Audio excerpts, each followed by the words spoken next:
Kodagu channel ವಾರ್ತೆಗಳ ಪ್ರಾಯೋಜಕರು Muliya Keshav Bhat and sons, Madikeri, Gonikoppa, Puttur, Bengaluru.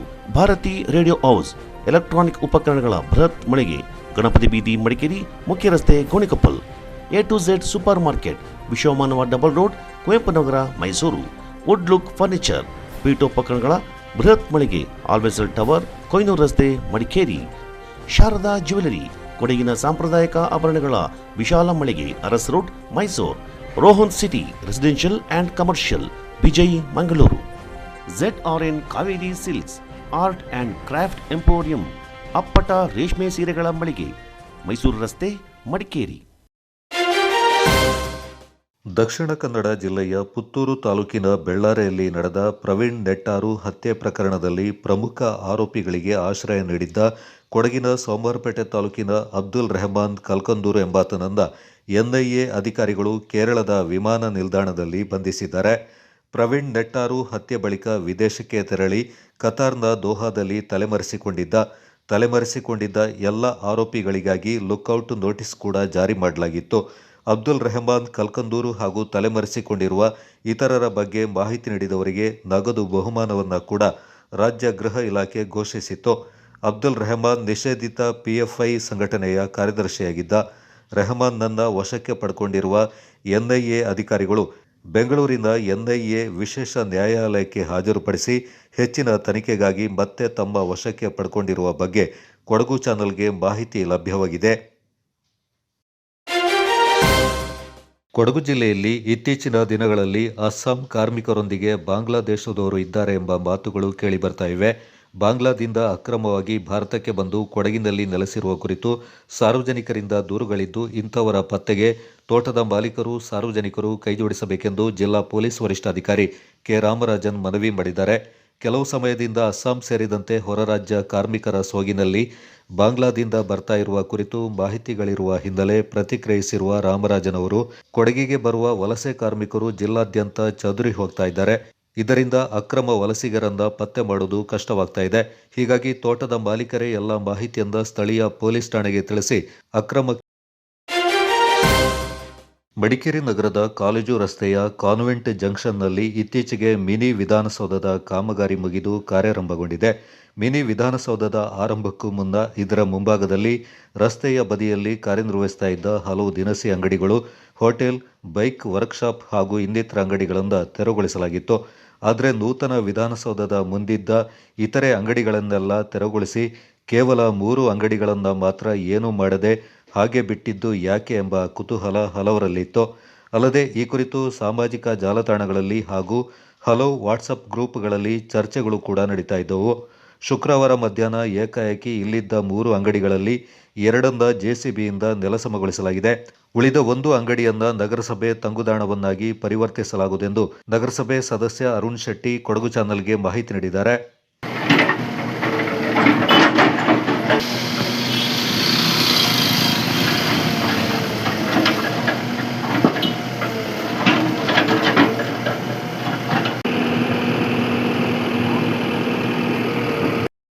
ಹದಿನೇಳನೇ ವಾರ್ಡಿನ ಕಾನೂನು ಜಂಕ್ಷನಲ್ಲಿ ಈಗ ನೂತನವಾಗಿ ಮಿನಿ ವಿಧಾನಸೌಧ ಆಗ್ತಾಯಿದೆ. ಇಲ್ಲ ತಾವು ಕಾಣ್ಬೋದು. ಆಗೋಕ್ಕಿಂತ ಮುಂಚೆ ಒಂದು ಕಡೆ ನಗರಸಭೆಯ ಅಂಗಡಿಗಳು, ಅಂದರೆ ಇಲ್ಲಿ ಅಂಗವಿಕಲರಿಗೆ ಮತ್ತು ಕೆಲವು ಆಪರೇಷನ್ ಆದವರಿಗೆ ಕೊಟ್ಟಂಥ ಜಾಗ. ಸುಮಾರು 8 ಅಂಗಡಿಯಲ್ಲಿ 6 ಅಂಗಡಿ 5 ಅಂಗಡಿ ತೆಗೆದಿದ್ರು. 3+1 4 ಅಂಗಡಿ, 3 ಅಂಗಡಿ ಮತ್ತು 1 ಅಂಗಡಿ ಹಿಂದಿನಲ್ಲಿ ಇಟ್ಟಿದ್ದು. 4 ಅಂಗಡಿ ಬಾಕಿ ಇತ್ತು. ಇವತ್ತು ಸಾಮಾನ್ಯ ಸಭೆಯಲ್ಲಿ ಮಾನ್ಯ ಅಧ್ಯಕ್ಷರು, ಉಪಾಧ್ಯಕ್ಷರು, ಪೌರಾಯುಕ್ತರು ಇದ್ರ ಬಗ್ಗೆ ಚರ್ಚೆ ಬಂದಂಥ ಸಂದರ್ಭದಲ್ಲಿ ಈ ವಿಭಾಗದ ಸದಸ್ಯನಾಗಿ ನಾನು ಹೇಳಿದೆ, ಅವರ ಮನವೊಲಿಸಿ ಈ ಕಡೆ ಅಂಗಡಿ ಅಷ್ಟೇ ಮನವೊಲಿಸಿ ತೆಗೆಸಿದ್ದೀವಿ. ಹಾಗೆ ಅವರು ಈ ಕಡೆ ಅಂಗಡಿಯವರಿಗೂ ನಾನು ಮನವೊಲಿಸಿ ತೆಗಿಸ್ತೀವಿ. ಒಂದು ಅಂಥೇಳಿ ಯಾವತ್ತು ಹೇಳಿದೆ, ಅದರ ಲೆಕ್ಕ ನನ್ನ ಹತ್ರ ತೋರಿಸ್ತಿದ್ದೀನಿ. ಹಾಗೆ ನಾನು ಒಂದು ಅಂಗಡಿನ ಇಲ್ಲಿ ಅನೇಕ ವಿದ್ಯಾರ್ಥಿಗಳು, ಕಾಲೇಜು, ಮಹೇಂದ್ರ, ತಾಜ್, ಹಾಗೆ ಮೆಡಿಕಲ್ ಕಾಲೇಜಿಗೆ ಹೋಗುವಂಥ ವಿದ್ಯಾರ್ಥಿಗಳು ಇಲ್ಲಿ ಮಾಲೆಯಲ್ಲಿ ನಿಲ್ತಾರೆ. ಸೊ ಆದ ಕಾರಣ ಈ ಒಂದು ಅಂಗಡಿನ ನಗರಸಭೆಯ ತಂಗುದಾಣ ಮಾಡುವ ನಿಟ್ಟಿನಲ್ಲಿ ಇವತ್ತೇನು ರಹೀಮ್ ಖಾನ್ ಅವರು ಪೌರಾಡಳಿತ ಮಂತ್ರಿಗಳು ಬಂದಾಗ ಅವರಿಗೊಂದು ಲೆಟ್ರನ್ನು ನಾವು ಕೊಟ್ಟಿದೆ. ಜಿಲ್ಲಾಧಿಕಾರಿಗೆ ಕೊಟ್ಟಿದ್ದೀನಿ. MLA ಅವರು ಸಮೇತ ಈ ವಿಷಯದ ಬಗ್ಗೆ ಹೇಳಿದ್ದೀನಿ. MLA ಅವರು ಒಳ್ಳೆ ಕೆಲಸ ನಾವು ಸೇರಿ ಮಾಡುವ ಅಂತ ಹೇಳಿದ್ದಾರೆ. ಹಾಗಾಗಿ ಒಂದು ಅಂಗಡಿ ಅದನ್ನ ತಂಗುದಾಣ ಮಾಡಲಿಕ್ಕೆ ಸ್ವಲ್ಪ ಒಳಗೆ ಸ್ವಲ್ಪ ತೆಗೆದು ಅದನ್ನ ತಂಗುದಾಣ ಮಾಡುವಂಥ ನಿಟ್ಟಿನಲ್ಲಿ ಈ ವಿಭಾಗದಲ್ಲಿ ತಂಗುದಾಣ ಅತ್ಯವಶ್ಯಕ. ಒಂದು ಶೌಚಾಲಯ ಆಗ್ತದೆ ಪಕ್ಕದಲ್ಲಿ. ಬಾಕಿದ ಅಂಗಡಿ ತೆರವುಗೊಳಿಸಲಾಗಿದೆ. ಕರ್ನಾಟಕ ಮುಸ್ಲಿಂ ಯೂನಿಟಿಯ ಕೊಡಗು ಜಿಲ್ಲಾ ಘಟಕದ ಅಧ್ಯಕ್ಷರಾಗಿ ಜಿಲ್ಲಾ ವಕ್ಫ್ ಮಂಡಳಿಯ ಮಾಜಿ ಅಧ್ಯಕ್ಷ KA ಯಾಕೂಬ್ ಅವರು ಆಯ್ಕೆಗೊಂಡಿದ್ದಾರೆ. ಕುಶಾಲನಗರದಲ್ಲಿ ಇತ್ತೀಚೆಗೆ ನಡೆದ ಮುಸ್ಲಿಂ ಜಾಗೃತಿ ಸಮಾಲೋಚನಾ ಸಭೆಯಲ್ಲಿ ರಾಜ್ಯಾಧ್ಯಕ್ಷರಾದ ಜಬ್ಬಾರ್ ಕಲಬುರ್ಗಿ ತಿಳಿಸಿದ್ದಾರೆ. ಜಿಲ್ಲಾ ಯುವ ಘಟಕದ ಅಧ್ಯಕ್ಷರಾಗಿ ಅಮೀನ್ ಮೊಯ್ಸಿನ್ ಅವರಿಂದ ಆಯ್ಕೆ ಮಾಡಲಾಗಿದೆ. ವಿರಾಜಪೇಟೆಯ ಮಿನಿ ವಿಧಾನಸೌಧದ ಮುಂದೆ ದಲಿತ ಸಂಘರ್ಷ ಸಮಿತಿಯ ಜಿಲ್ಲಾ ಸಂಚಾಲಕ HR ಪರಶುರಾಮ್ ನೇತೃತ್ವದಲ್ಲಿ ಆದಿವಾಸಿಗಳಿಂದ ಪ್ರತಿಭಟನೆ ನಡೆಸಲಾಯಿತು. ಭಿಕ್ಷೆ ಎಲ್ಲ ನಮ್ಮ ಭೂಮಿ ನಮ್ಮ ಹಕ್ಕು ಅಂತ ಪ್ರತಿಭಟನಾಕಾರರು ವಿರಾಜಪೇಟೆ ತಾಲೂಕು ಕಚೇರಿಯ ಮುಂದೆ ಪ್ರತಿಭಟನೆ ನಡೆಸಿದರು. ಪೊನ್ನಂಪೇಟೆ ತಹಶೀಲ್ದಾರ್ ಅವರಿಂದ ತಕ್ಷಣ ಬೇರೆ ಕಡೆಗೆ ವರ್ಗಾವಣೆ ಮಾಡಬೇಕು, ಅವರ ದಬ್ಬಾಳಿಕೆ ಅತಿಯಾಗಿದೆ ಎಂದು ಪ್ರತಿಭಟನಾ ನಿರತರು ಘೋಷಣೆ ಕೂಗಿದ್ರು. ಆದಿವಾಸಿಗಳ ಹೋರಾಟಕ್ಕೆ, ಆದಿವಾಸಿಗಳ ಹೋರಾಟಕ್ಕೆ, ನಿವೇಶನ ರೈತರ ಹೋರಾಟಕ್ಕೆ, ನಿವೇಶನ ರೈತರ ಹೋರಾಟ, ಅಧಿಕಾರಿಗಳ ದಬ್ಬಾಳಿಕೆಗೆ ನಮ್ಮ ಭೂಮಿ ನಮ್ಮ ಹಕ್ಕು, ಭಿಕ್ಷೆಯಲ್ಲ ಭಿಕ್ಷೆಯಲ್ಲ, ನಮ್ಮ ಭೂಮಿ ನಮ್ಮ ಹಕ್ಕು, ಭಿಕ್ಷೆಯಲ್ಲ ನಮ್ಮ ಭೂಮಿ ನಮ್ಮದು, ಅಧಿಕಾರಿಗಳ ದಬ್ಬಾಳಿಕೆಗೆ ಅಧಿಕಾರಿಗಳ ದಬ್ಬಾಳಿಕೆಗೆ ಅಧಿಕಾರಿಗಳ ದಬ್ಬಾಳಿಕೆಗೆ ಅಧಿಕಾರಿಗಳ ದಬ್ಬಾಳಿಕೆಗೆ ದಲಿತ ಸಂಘರ್ಷ ಸಮಿತಿ ಹೋರಾಟಕ್ಕೆ ದಲಿತ ಸಂಘರ್ಷ ಸಮಿತಿ ಹೋರಾಟಕ್ಕೆ.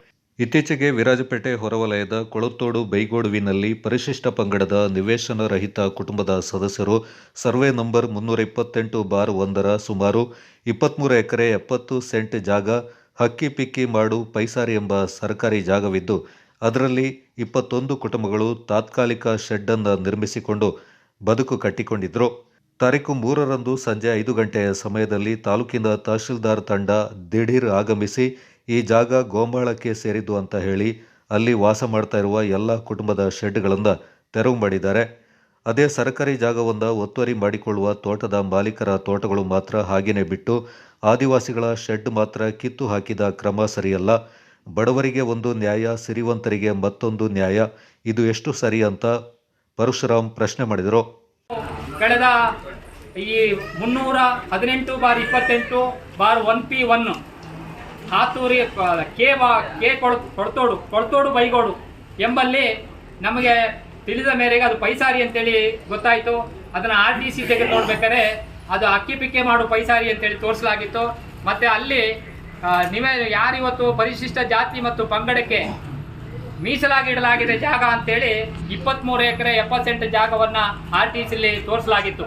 ಅದ್ರ ಬಗ್ಗೆ ನಾವು ಕೆಲವರ ಹತ್ರ ವಿಚಾರಣೆ ಮಾಡಿ ತಿಳ್ಕೊಂಡಾಗ ಅದು ಪೈಸಾರಿ ಅಂತಲೇ ಗೊತ್ತಾದ ಮೇಲೆ ನಾವು ಅಲ್ಲಿ ಶೆಡ್ಡನ್ನು ಮಾಡಿದ್ದು. ಆದರೆ ಶೆಡ್ ನಿರ್ಮಿಸಿದಂಥ ನಮ್ಮ ಈ ಬಡಪಾಯಿಗಳ ಮೇಲೆ ತಾಲೂಕು ಅಧಿಕಾರಿಗಳು ಏಕಾಏಕಿಯಲ್ಲಿ ನುಗ್ಗಿ ಆ ಶೆಡ್ಗಳನ್ನೆಲ್ಲ ಮೊನ್ನೆ 2ನೇ ತಾರೀಕು ಸಂಜೆ 5 ಗಂಟೆಗೆ ಎಲ್ಲನೂ ತೆಗೆದು ಬಿಸಾಡಿ ತೆರವು ಮಾಡಿಸಿರ್ತಾರೆ. ಇದು ಖಂಡನೀಯ. ಅದಕ್ಕೆ ನಾವು ಧಿಕ್ಕಾರಗಳನ್ನು ಕೂಗಲೇಬೇಕು. ಧಿಕ್ಕಾರ ಧಿಕ್ಕಾರ ಧಿಕ್ಕಾರ ಧಿಕ್ಕಾರ ಧಿಕ್ಕಾರ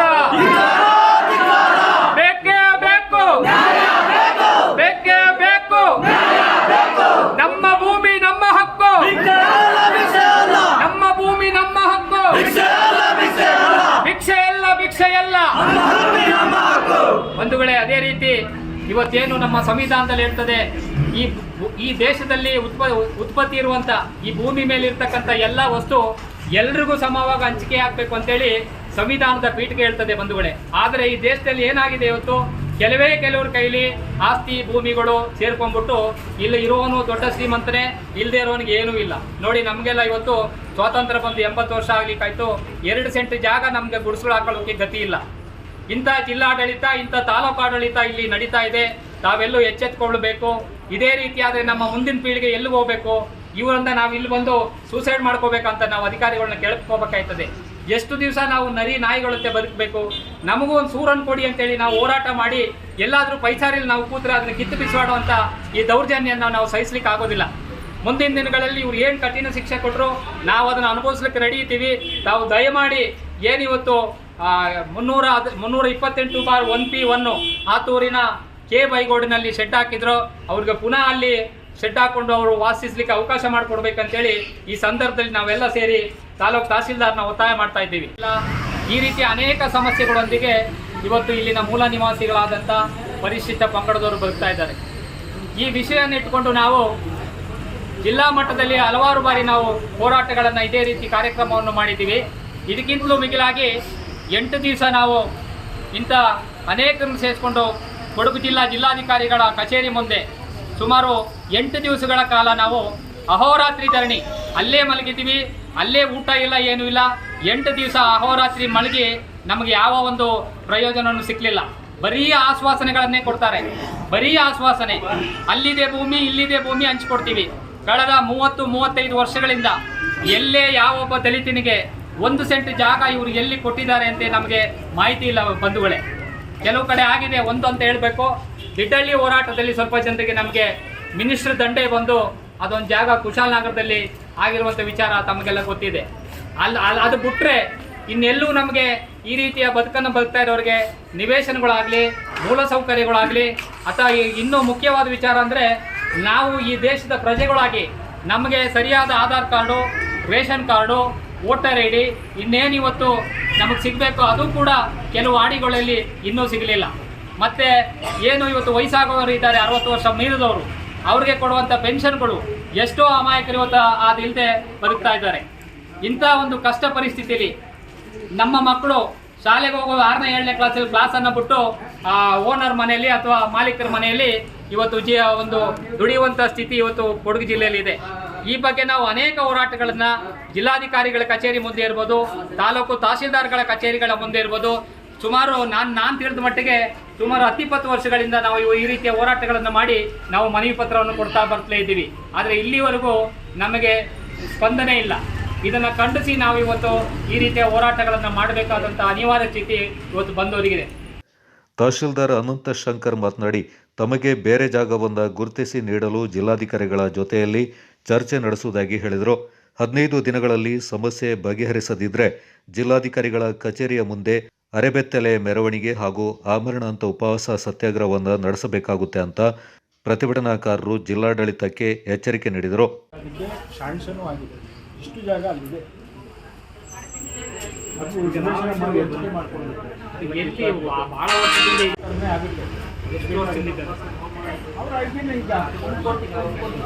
ನಮ್ದು ಈಗ ವಿರಾಜಪೇಟೆ ಕೋರ್ಟಲ್ಲಿ ಕೇಸ್ ಇದೆಯಲ್ಲ ಸರ್, ಕೇಸು ಇದೆ, ಕೇಬೇಟು ಇದೆ. ಆಗ ಅವ್ರನ್ನ ಮಾತ್ರ ನೀವು ಅಲ್ಲಿ ಇರ್ಲಿ ಅಂತೀರಿ, ನಮ್ಮನ್ನ ಮಾತ್ರ ಕಿತ್ತಾಕೋತೀರಿ. ಮಾಡಿದ್ರೆ ಎಲ್ರಿಗೂ ಮಾಡಿ ನೀವು. ಅದಕ್ಕೆ ನಾನು ಹೇಳೋದೀಗ ನಮ್ಗಲ್ಲಿ ಸೆಟ್ಟಲ್ಲಿ ವಾಸ ಮಾಡಕ್ಕೆ ಅವಕಾಶ ಕೊಡಿ. ಅವ್ರಿಗೆಲ್ಲ ಹೈಕೋರ್ಟಿಂದ ಅವ್ರಿಗೇನು ಕ್ರಮ ತಗೋತೀರಿ ಅದು ನಮ್ಮ ಮೇಲೆ ತಗೊಳ್ಳಿ. ಹೇಳೋದು ಅರ್ಥ ಆಯ್ತು ಹೇಳಿ. ಈಗ ಅದೇ ಹಿಂದಿನಿಂದ ಇರುವಂಥದ್ದು ಗೊತ್ತಾಯ್ತಾ, ಇರೋದಿಲ್ಲಲ್ಲ. ನಮಗೆ ಈಗ ಹೊಸದಾಗಿ ಗೋಮಾಳದಲ್ಲಿ ಮಾಡಲಿಕ್ಕೆ ಅವಕಾಶ ಕೊಡುವುದು. ನಾನು ನನಗೆ ಎಷ್ಟು ಸತಿ ಹೇಳಿದ್ದೀನಿ ಗೊತ್ತಾ ನಿಮಗೆ, ಅದು ನಾನು 20 ಎಕರೆ ಗೋಮಾಳ ಅಂದ್ರೆ ಎಲ್ಲರಿಗೂ ಯಾರಿಗೂ ಮುಂಚೆ ನಮಗೆ ಮಾತ್ರ ಮೊನ್ನೆ 57 ಹಾಕಿದ್ದು ರಿಜೆಕ್ಟ್ ಆಗಿದೆ. ಆ ಪಕ್ಕದಲ್ಲಿ ಅವ್ನು ತಂತಿ ಹಾಕೊಂಡಿದ್ನಲ್ಲ ಅದು ಬಿಚ್ಕೊ ಬಂದ್ವಿ, ಅದನ್ನ ಅವ್ನು ಬರಬಾರ್ದು ಅಂತೇಳಿ. ನೀವು ಅದಲ್ಲ ನಿಮ್ಗೆ ಬರ್ತಾರೆ ಅಂದ್ಬಿಟ್ಟು ನೀವು ಒಳಗೆ ಬರ್ತಾರೆ ಅಂತ ಹೇಳಿ ನಾವೇ ತೆಗಿಸ್ತಾ ಇದ್ವಿ ಅಲ್ಲಿ. ನಾವು ಸ್ವಲ್ಪ ನೋಡೋಣ ಅಂತೇಳಿ.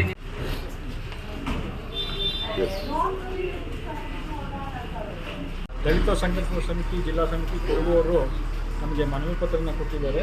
ಅವ್ರಿಗೆ 5 ಸೆಂಟ್ ಜಾಗನ ನಿವೇಶನ ಕೊಡಬೇಕು ಅಂತೇಳಿ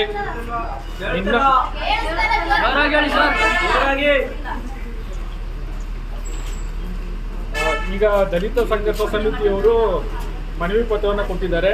ನಮಗೆ 5 ಸೆಂಟ್ ಜಾಗವನ್ನು ಮಂಜೂರು ಮಾಡಿಕೊಡ್ಬೇಕು ಅಂತೇಳಿ ಇದನ್ನು ಜಿಲ್ಲಾಧಿಕಾರಿಗಳಿಗೆ ಕಳಿಸಿ ಕ್ರಮ ಕೈಗೊಳ್ಳುವಂತೆ ನಾನು ಮನವಿ ಮಾಡ್ತೀನಿ. ಕಳೆದ 30 ವರ್ಷದಿಂದ 25 ಹಕ್ಕುಪತ್ರ ಇದೆ. ಪೊನ್ನಪೇಟೆ ತಹಸೀಲ್ದಾರ್ ಗಮನಕ್ಕೆ ಕಳಿಸಿ ಮೀಟಿಂಗ್ ಹೇಳಿದ್ವಿ. ಮತ್ತು ಉಪವಿಭಾಗದ ಅಧ್ಯಕ್ಷ ನಾನು ಮೆಂಬರ್ ದೌರ್ಜನ್ಯ ಅಲ್ಲೂ ಕೂಡ ಮೊನ್ನೆ ಮಾತಾಡಿದ್ವಿ. 20 ಹಕ್ಕುಪತ್ರ ಇವತ್ತು ಭೂಮಿ ಇಲ್ಲ ಅಂದ್ರೆ ಅದಕ್ಕೆ ಏನು ಅರ್ಥ? ಹಕ್ಕುಪತ್ರಗಳು ಇವತ್ತು ಭೂಮಿ ಕೊಡೋದಿಲ್ಲ ಅಂದರೆ ಆ ಭೂಮಿ ಬೇರೆಯವ್ರ ಪಾಲಾಗಿದೆ ಅಂದರೆ ಇದಕ್ಕೆ ನಾವು ಏನು ಹೇಳಬೇಕು, ಯಾರು ಹೇಳಬೇಕು? 7 ವರ್ಷ ಆಯಿತು. 2018ರಲ್ಲಿ ಕೊಟ್ಟಿರೋ ಭೂಮಿ ಜಾಗ ಇಲ್ಲ. ಕೊಡಗಿನಲ್ಲಿ ಬಡವರಿಗೊಂದು ನ್ಯಾಯ, ಇಲ್ಲಿಗ ಅವರು ಅದೇ ಜಾಗದಲ್ಲಿ ಕುರ್ಮಾ ಅನ್ನೋರಿಗೆ 2 ಎಕರೆ 60 ಅವರು ಸಣ್ಣ ಮನೆ ಕಟ್ಕೊಂಡಿದ್ದಾರೆ. ಅಕ್ಕಪಕ್ಕದವ್ರು ಸೇರಿಸಿ ಯಾರೆಲ್ಲ ಬಂದು ಮನೆ ಕಟ್ಕೊಂಡಿದ್ದಾರೆ. ಆ ಜಾಗ ಸರ್ವೆ ಮಾಡಿಸ್ಬೇಕು. ಕುರ್ಮಾ ಅನ್ನೋರು ಮೊಮ್ಮಗಳಿಗೆ ಬಂದಿದ್ದಾಳೆ, ಬೇಬಿ ಮತ್ತು ಅವರು ಇವೆಲ್ಲ, ಅವ್ರಿಗೆ ಆ ಜಾಗನ ಬಿಡಿಸ್ಕೊಡ್ಬೇಕಾದ್ರೆ ಹಲವಾರು. ಸೋಮವಾರಪೇಟೆಯ ಪೊಲೀಸ್ ಠಾಣೆಯಲ್ಲಿ ಇನ್ಸ್ಪೆಕ್ಟರ್ ಮುದ್ದು ಮಹದೇವ ಅವರ ಅಧ್ಯಕ್ಷತೆಯಲ್ಲಿ ಪ್ರಕೃತಿ ವಿಕೋಪ ಪೂರ್ವಭಾವಿ ಸಭೆ ನಡೆಯಿತು. ಸಭೆಯ ಕುರಿತು ಇನ್ಸ್ಪೆಕ್ಟರ್ ಮಾತನಾಡಿ, ಪ್ರಕೃತಿ ವಿಕೋಪ ತುರ್ತು ಸಂದರ್ಭಗಳಲ್ಲಿ ಸಂಘ ಸಂಸ್ಥೆಗಳು ಹಾಗೂ ವಿವಿಧ ಸಂಘಟನೆಗಳ ಸ್ವಯಂ ಸೇವಕರು ಸೇರಿದಂತೆ ಸಾರ್ವಜನಿಕರು ಇಲಾಖೆಯೊಂದಿಗೆ ಕೈಜೋಡಿಸುವ ಮೂಲಕ ಅನಾಹುತಗಳನ್ನು ತಡೆಯಲು ಸಹಕರಿಸಬೇಕು. ಈಗಾಗಲೇ ಸಾಕಷ್ಟು ಮಳೆಯಾಗಿದ್ದು ಮುಂದಿನ ದಿನಗಳಲ್ಲಿ ಮಳೆಯ ಪ್ರಮಾಣ ಹೆಚ್ಚಳವಾಗಬಹುದು. ಈ ಹಿನ್ನೆಲೆಯಲ್ಲಿ ಮಳೆಯಿಂದ ಯಾವುದಾದ್ರೂ ಅನಾಹುತಗಳು ನಡೆದಲ್ಲಿ ಯಾವ ರೀತಿಯಲ್ಲಿ ಕ್ರಮ ತೆಗೆದುಕೊಳ್ಳಬೇಕು, ಅಪಾಯಕಾರಿ ಪ್ರದೇಶಗಳಲ್ಲಿ ಯಾವ ಮುಂಜಾಗ್ರತೆ ವಹಿಸಬೇಕೆಂದು ಮೇಲಾಧಿಕಾರಿಗಳ ಸೂಚನೆ ಅನ್ವಯ ಸಭೆ ನಡೆಸಲಾಗ್ತಾ ಇದೆ. ತಮ್ಮ ವ್ಯಾಪ್ತಿಯಲ್ಲಿ ಭೂಕುಸಿತ ಸಂಭವನೀಯ ಪ್ರದೇಶಗಳ ಬಗ್ಗೆ ಮುಂಚಿತವಾಗಿ ಮಾಹಿತಿ ನೀಡುವಂತೆ ಸಭೆಗೆ ತಿಳಿಸಿದರು. ಎಲ್ಲೆಲ್ಲಿ ಕಾಳಜಿ ಕೇಂದ್ರಗಳನ್ನು ತೆರೆಯಲಾಗುತ್ತೆ ಎಂಬ ಬಗ್ಗೆ ಮಾಹಿತಿಯನ್ನು ಪಡೆಯುತ್ತೇವೆ. ಈಗಾಗಲೇ ನಿಗದಿಗಿಂತಲೂ ಹೆಚ್ಚು ಮಳೆಯಾಗಿದೆ. ಮುಂದೆಯೂ ಮಳೆಯಾದರೆ ಸಮಸ್ಯೆಗಳು ಸೃಷ್ಟಿಯಾಗಬಹುದು. ಈ ನಿಟ್ಟಿನಲ್ಲಿ ಮುಂಜಾಗ್ರತೆ ಅಗತ್ಯವಾಗಿದೆ. ತಾಲೂಕು ಆಡಳಿತವು ಕ್ರಮ ಕೈಗೊಳ್ಳುತ್ತೆ ಅಂತ ಇನ್ಸ್ಪೆಕ್ಟರ್ ಹೇಳಿದರು. ನೀವು ಇವತ್ತು ಸೂಕ್ತ ಒಂದು ಒಳ್ಳೆ ವಿಚಾರ ಅಂದರೆ ಇವತ್ತು ಎಲ್ಲರನ್ನ ಗುರುತಿಸಿ ಕರೆದಿರುತ್ತೆ. ಯಾಕೆಂದರೆ ಹೆಚ್ಚಿನವರು ಇಲ್ಲಿ ಎಲ್ಲ ಓಡಾಡಿದವರೇ ಕಾಣ್ತಾ ಇದ್ದಾರೆ. ನನಗೆ ಅಂತ ಫ್ಲಡ್ ಆದ ಟೈಮಲ್ಲಿ ತುಂಬ ರಿಸ್ಕ್ ತೊಗೊಂಡವರು ತುಂಬ ಜನ ಇದ್ದಾರೆ. ಇನ್ನೂ ಹೊರಗಡೆನೂ ಎಷ್ಟೋ ಜನ ಇರ್ತಾರೆ. ಮತ್ತು ಇಲ್ಲಿ ಸ್ಪಂದಿಸೋದು ಜಾಸ್ತಿ. ಇಲ್ಲಿ ಜನಗಳು ಬೇರೆ ಟೈಮಲ್ಲಿ ಪಕ್ಷ ಜಾತಿ ಇನ್ನೊಂದು ಗಲಾಟೆಗಳು ಆಯ್ತಾ ಇರ್ಬೋದು, ಚಿಕ್ಕ ಪುಟ್ಟದ್ದು ಬೇರೆ ಪ್ರಶ್ನೆ. ಈ ರೀತಿ ಆದಾಗ ಯಾರು ಯಾವುದನ್ನು ನೆನೆಸದೆ ಪ್ರತಿಯೊಬ್ಬರು ಎಲ್ಲರೂ ಸ್ಪಂದಿಸ್ತಾರೆ. ಅದೇ ರೀತಿ ಮುಂದೆ ಏನೋ ಆಗೋದು ಬೇಡ, ಆದಲ್ಲಿ ಪ್ರತಿಯೊಬ್ಬರು ಕೈ ಜೋಡಿಸಿ ನಾವಂತೂ ಎನಿ ಟೈಮ್ ಇರ್ತೀವಿ ಅಂತ ಹೇಳ್ತಾರೆ. ಒಂದು 3 ತಿಂಗಳಲ್ಲಿ 150 200 ಲೋಡ್ ಹೋಗುತ್ತೆ. ಡೈಲಿ 3-4 ಟ್ರಿಪ್ ಹೋಗುತ್ತೆ. ನಾನು ಅದನ್ನ ಇನ್ಫಾರ್ಮ್ ಮಾಡಿದ್ದೀನಿ, ಬಟ್ ಏನೂ ಕ್ರಮ ತಗೊಂಡಿಲ್ಲ ನಿಮ್ಮ ಇಲಾಖೆಯಿಂದ. ನಮ್ಮೂರ್ದು ರಸ್ತೆ ಮಾತ್ರ ಸರ್ ಸಿಕ್ಕಾಬಟ್ಟೆ ಹದಗೆಟ್ಟು ಹೋಗಿದೆ. ಓಕೆ, ಆಮೇಲೆ ಅವ್ರು ಏನು ಮಾಡ್ತಾರೆ ಅಂತ ಹೇಳಿದ್ರೆ, ಹಗಲು ಬಂದರೆ ಗ್ರಾಮಸ್ಥರು ತಡೀತಾರೆ ಅಂತ ಹೇಳ್ಬಿಟ್ಟು ರಾತ್ರಿ 2 ಗಂಟೆ 3 ಗಂಟೆಲೆಲ್ಲ ಹೋಗ್ತಾರೆ. ಡೈಲಿ ಹೋಗ್ತಾನೆ ಇದೆ ಸರ್. ಅದಕ್ಕೊಂದು ಕಡಿವಾಣ ಹಾಕಬೇಕು. ರೋಡು ಸಿಕ್ಕಾಬಟ್ಟೆ ಕಷ್ಟ ಆಗಿದೆ ನಮಗೆ ಸರ್. ನಮ್ಮದು ತೋಡಶಿಟ್ಟಲ್ಲಿ ಹಿಂದೆ 3 ವರ್ಷದ ಹಿಂದೆ ಹರಪಳ್ಳಿ ಹತ್ರ ಇದೇ ರೀತಿ ದೊಡ್ಡಾಗಿ ಸಿಕ್ಕಾಬಟ್ಟೆ ಹೋಗುತ್ತೆ ಸರ್. ಅದು ಈಗಲೂ ಒಂದು 20 ಮೀಟ್ರ್ ದೂರದಲ್ಲಿ ಒಂದು ಮನೆ ಇದೆ. ಅದಕ್ಕೆ ನಾವು ಪಂಚಾಯತಿಂದ ಒಂದು ಮನೆಯನ್ನು ಸಮೇತ ಕೊಟ್ಟಿದ್ದೀವಿ ತೋಡಶಿಟ್ಟಲ್ಲಿಗೆ. ಈಗ ಮೊನ್ನೆಯೂ ಸಮೇತ ತಹಶೀಲ್ದಾರು DC ಎಲ್ಲ ಬಂದು ನೋಡ್ಕೊಂಡು ಸ್ಥಳ. ಹರಪಳ್ಳಿ ಮಾಲಾಪುರ ಕಡೆನೇ ಆಗಲಿ ಅಥವಾ ಅವರು ಈ ಕಡೆ ಬರೋದಾಗಲಿ ನಾವು ಆ ಕಡೆ ಹೋಗೋದಾಗಲಿ, ಏನು ಅಂತಂದ್ರೆ ಆದಾಗ ಸ್ಪೆಸಿಫಿಕ್ ಆಗಿ ಇವ್ರೇನ್ ಮಾಡಬೇಕು ನೀವೇನ್ ಮಾಡಬೇಕು ಅನ್ನೋದನ್ನ ಒಂದು ಚೂರು, ಅದಕ್ಕೆ ಯಾರ್ಯಾರ ಹತ್ರ ಏನು ರಿಸೋರ್ಸ್ ಇದೆ. ಉದಾಹರಣೆಗೆ ಈಗ ನಾವು ಕೆಲವ್ರನ್ನೆಲ್ಲ ಮಾತಾಡಿಸಿ ಅವ್ರ ಹತ್ರ 4x4 ಬಗ್ಗೆ ಎಲ್ಲ ಒಂದು ಸ್ವಲ್ಪ ಮಾಹಿತಿ ತಗೊಂಡಿದ್ದೀವಿ. ಆಯ್ತು ಸರ್ ಕೊಡ್ತೀವಿ, ಆ ಥರ ಯಾರನ್ನ ಕರ್ಕೊಂಬರ್ಬೇಕು ಮಾಡಬೇಕು ಅಂದಾಗ ನಮ್ಗೆ ಕೇಳಿ ನಾವು ಕಳಿಸ್ಕೊಡ್ತೀವಿ, ಡ್ರೈವರು ಕಳಿಸ್ಕೊಡ್ತೀವಿ ಅಂತ ಹೇಳಿದ್ದಾರೆ. ಮತ್ತೆ ಕೆಲವರು ವಾಲಂಟ್ರಿ ಬಂದು ಅಲ್ಲಿ ನಿಂತು ಕೆಲಸ ಮಾಡೋ ಅಂಥವ್ರು ಬೇಕು. ರಿಸೋರ್ಸಸ್ಗಿಂತ ಅದು ಬೇಕು, ಜೊತೆಗೆ ಜನ ಬೇಕಲ್ಲ. ಅಲ್ಲಿ ಹೋಗಿ ಭಯ ಇದ್ರೂ ನಮಗೆ ತೊಂದರೆ ಆಗುತ್ತೆ ಅನ್ನೋದು ಗೊತ್ತಿದ್ರು ನಾವು ಹೋಗಿ ರೆಸ್ಕ್ಯೂ ಮಾಡುವಂಥದ್ದು ಜೊತೆಗೆ ನಮ್ಮ ಸೇಫ್ಟಿನೂ ಮುಖ್ಯ. ಅಲ್ಲಿ ನಾವು ಸಹಾಯ ಮಾಡ್ತೀವಿ ಅನ್ನೋ ಹುಮ್ಮಸ್ಸಲ್ಲಿ ನಾವು ತೊಂದರೆ ಮಾಡ್ಕೊಳ್ಳುವಂಥದ್ದಲ್ಲ. ಸೊ ಅದೆಲ್ಲವೂ ಚರ್ಚೆ ಆಗಲಿ ಅನ್ನೋ ಲೆಕ್ಕದಲ್ಲಿ, ಸುರಕ್ಷಿತವಾಗಿ ಚರ್ಚೆ ಆಗಲಿ ಅಂತ ಪೊಲೀಸ್ ಸ್ಟೇಷನ್ ಮಟ್ಟದಲ್ಲಿ ಬನ್ನಿ. ಪೊಲೀಸ್ ಸ್ಟೇಷನ್ ಮಟ್ಟದಲ್ಲಿ ಒಂದು ಸಭೆ ಮಾಡಿ ಅಂತೇಳಿ ನಮಗೆ ಸೂಚನೆ ಬಂದಿದೆ. ನೀವೇ ಹೇಳ್ದಂಗೆ ಈ ತರ ಎಲ್ಲರೂ ಸೇರೋದ್ರಿಂದ ಗೌಡ ಸಮಾಜದಲ್ಲಿ ಬೇಕಾದ್ರೆ ನಾವು ತಹಶೀಲ್ದಾರ್ ಅವರು, PWD ಅವರು, ಮತ್ತೆ KEB ಅವರು, ಫಾರೆಸ್ಟ್ ಡಿಪಾರ್ಟ್ಮೆಂಟ್ ಅವರು, ಮತ್ತೆ EO ಅವರು. ಒಂಟಿ ಸಲಗವೊಂದು ಮಡಿಕೇರಿ ಮೈಸೂರು ರಾಷ್ಟ್ರೀಯ ಹೆದ್ದಾರಿ 275ರಲ್ಲಿ ವಾಹನಗಳನ್ನು ತಡೆದ ಘಟನೆ ಗುರುವಾರ ರಾತ್ರಿ ಸಮಯದಲ್ಲಿ ನಡೆದಿದೆ. ಕೊಡಗು ಜಿಲ್ಲೆ ಆನೆಕಾಡು ಸಮೀಪದ ಮೆಟ್ನಳ್ಳಿ ಬಳಿ ಇಳಿಜಾರಿನಲ್ಲಿ ಕಾಡಾನೆಯೊಂದು ಕಾಡಿನಿಂದ ಹೊರಬಂದು ಹೆದ್ದಾರಿಯಲ್ಲಿ ಅಡ್ಡಾಡಿ ವಾಹನಗಳನ್ನು ತಡೆದು ನಿಲ್ಲಿಸಿದೆ. ರಾಷ್ಟ್ರೀಯ ಹೆದ್ದಾರಿಯಲ್ಲಿ ಆನೆಯ ಪುಂಡಾಟ ಕಂಡ ವಾಹನ ಸವಾರರು ಕೆಲಕಾಲ ಗಲಿಬಿಲಿಗೊಂಡರು. ಒಂಟಿ ಸಲಗದ ಈ ಪುಂಡಾಟ ಈ ಮಾರ್ಗದಲ್ಲಿ ಸಂಚಾರ ಮಾಡ್ತಾ ಇದ್ದ ಕಾರೊಂದರ ಡ್ಯಾಶ್ ಕ್ಯಾಮೆರಾದಲ್ಲಿ ಸೆರೆಯಾಗಿದೆ.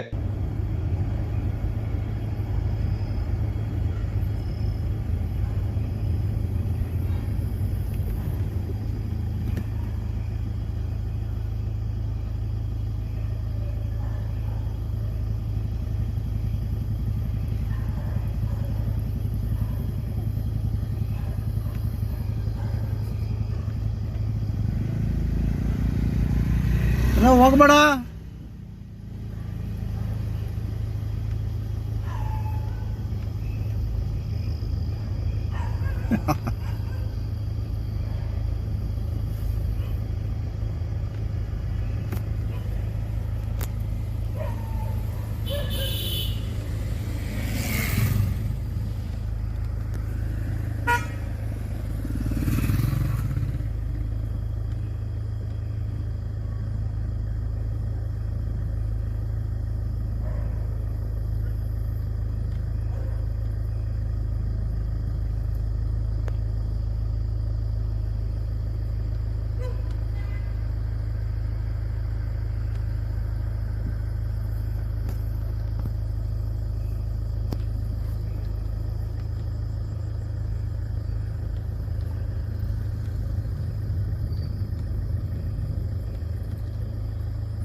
ಮಾಜಿ ಸಚಿವ ಅಪ್ಪಚ್ಚು ರಂಜನ್ ಜನ್ಮದಿನದ ಹಿನ್ನೆಲೆ ಹಲವು ಮಠಾಧೀಶರು ಹಾಗೂ ಗಣ್ಯರು ಶುಭ ಕೋರಿದರು.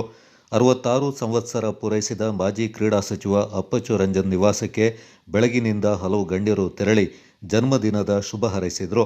ಈ ಸಂದರ್ಭ ಕೊಡ್ಲಿಪೇಟೆ ಕಲ್ಲುಮಠದ ಮಹಾಂತ ಸ್ವಾಮೀಜಿ, ಕಿರಿಕೊಡ್ಲಿ ಮಠದ ಸದಾಶಿವ ಸ್ವಾಮೀಜಿ, ಮುಳ್ಳೂರು ಮಠದ ಸ್ವತಂತ್ರ ಬಸವಲಿಂಗ ಸ್ವಾಮೀಜಿ, ತೊರೆನೂರು ಮಠದ ಮಲ್ಲೇಶ ಸ್ವಾಮೀಜಿ, ಮುದ್ದಿನಕಟ್ಟೆ ಮಠದ ಅಭಿನವ ಸಿದ್ಧಲಿಂಗ ಶಿವಾಚಾರ್ಯ ಸ್ವಾಮೀಜಿ, ಶಿಡಿಗಳಲೆ ಮಠದ ಇಂಬಡಿ ಶಿವಲಿಂಗ ಸ್ವಾಮೀಜಿ, ಪಟ್ಟಣ ವಿರಕ್ತ ಮಠದ ನಿಶ್ಚಲ ನಿರಂಜನ ದೇಶಿಕೇಂದ್ರ ಸ್ವಾಮೀಜಿಗಳು ಶುಭ ಕೋರಿದರು.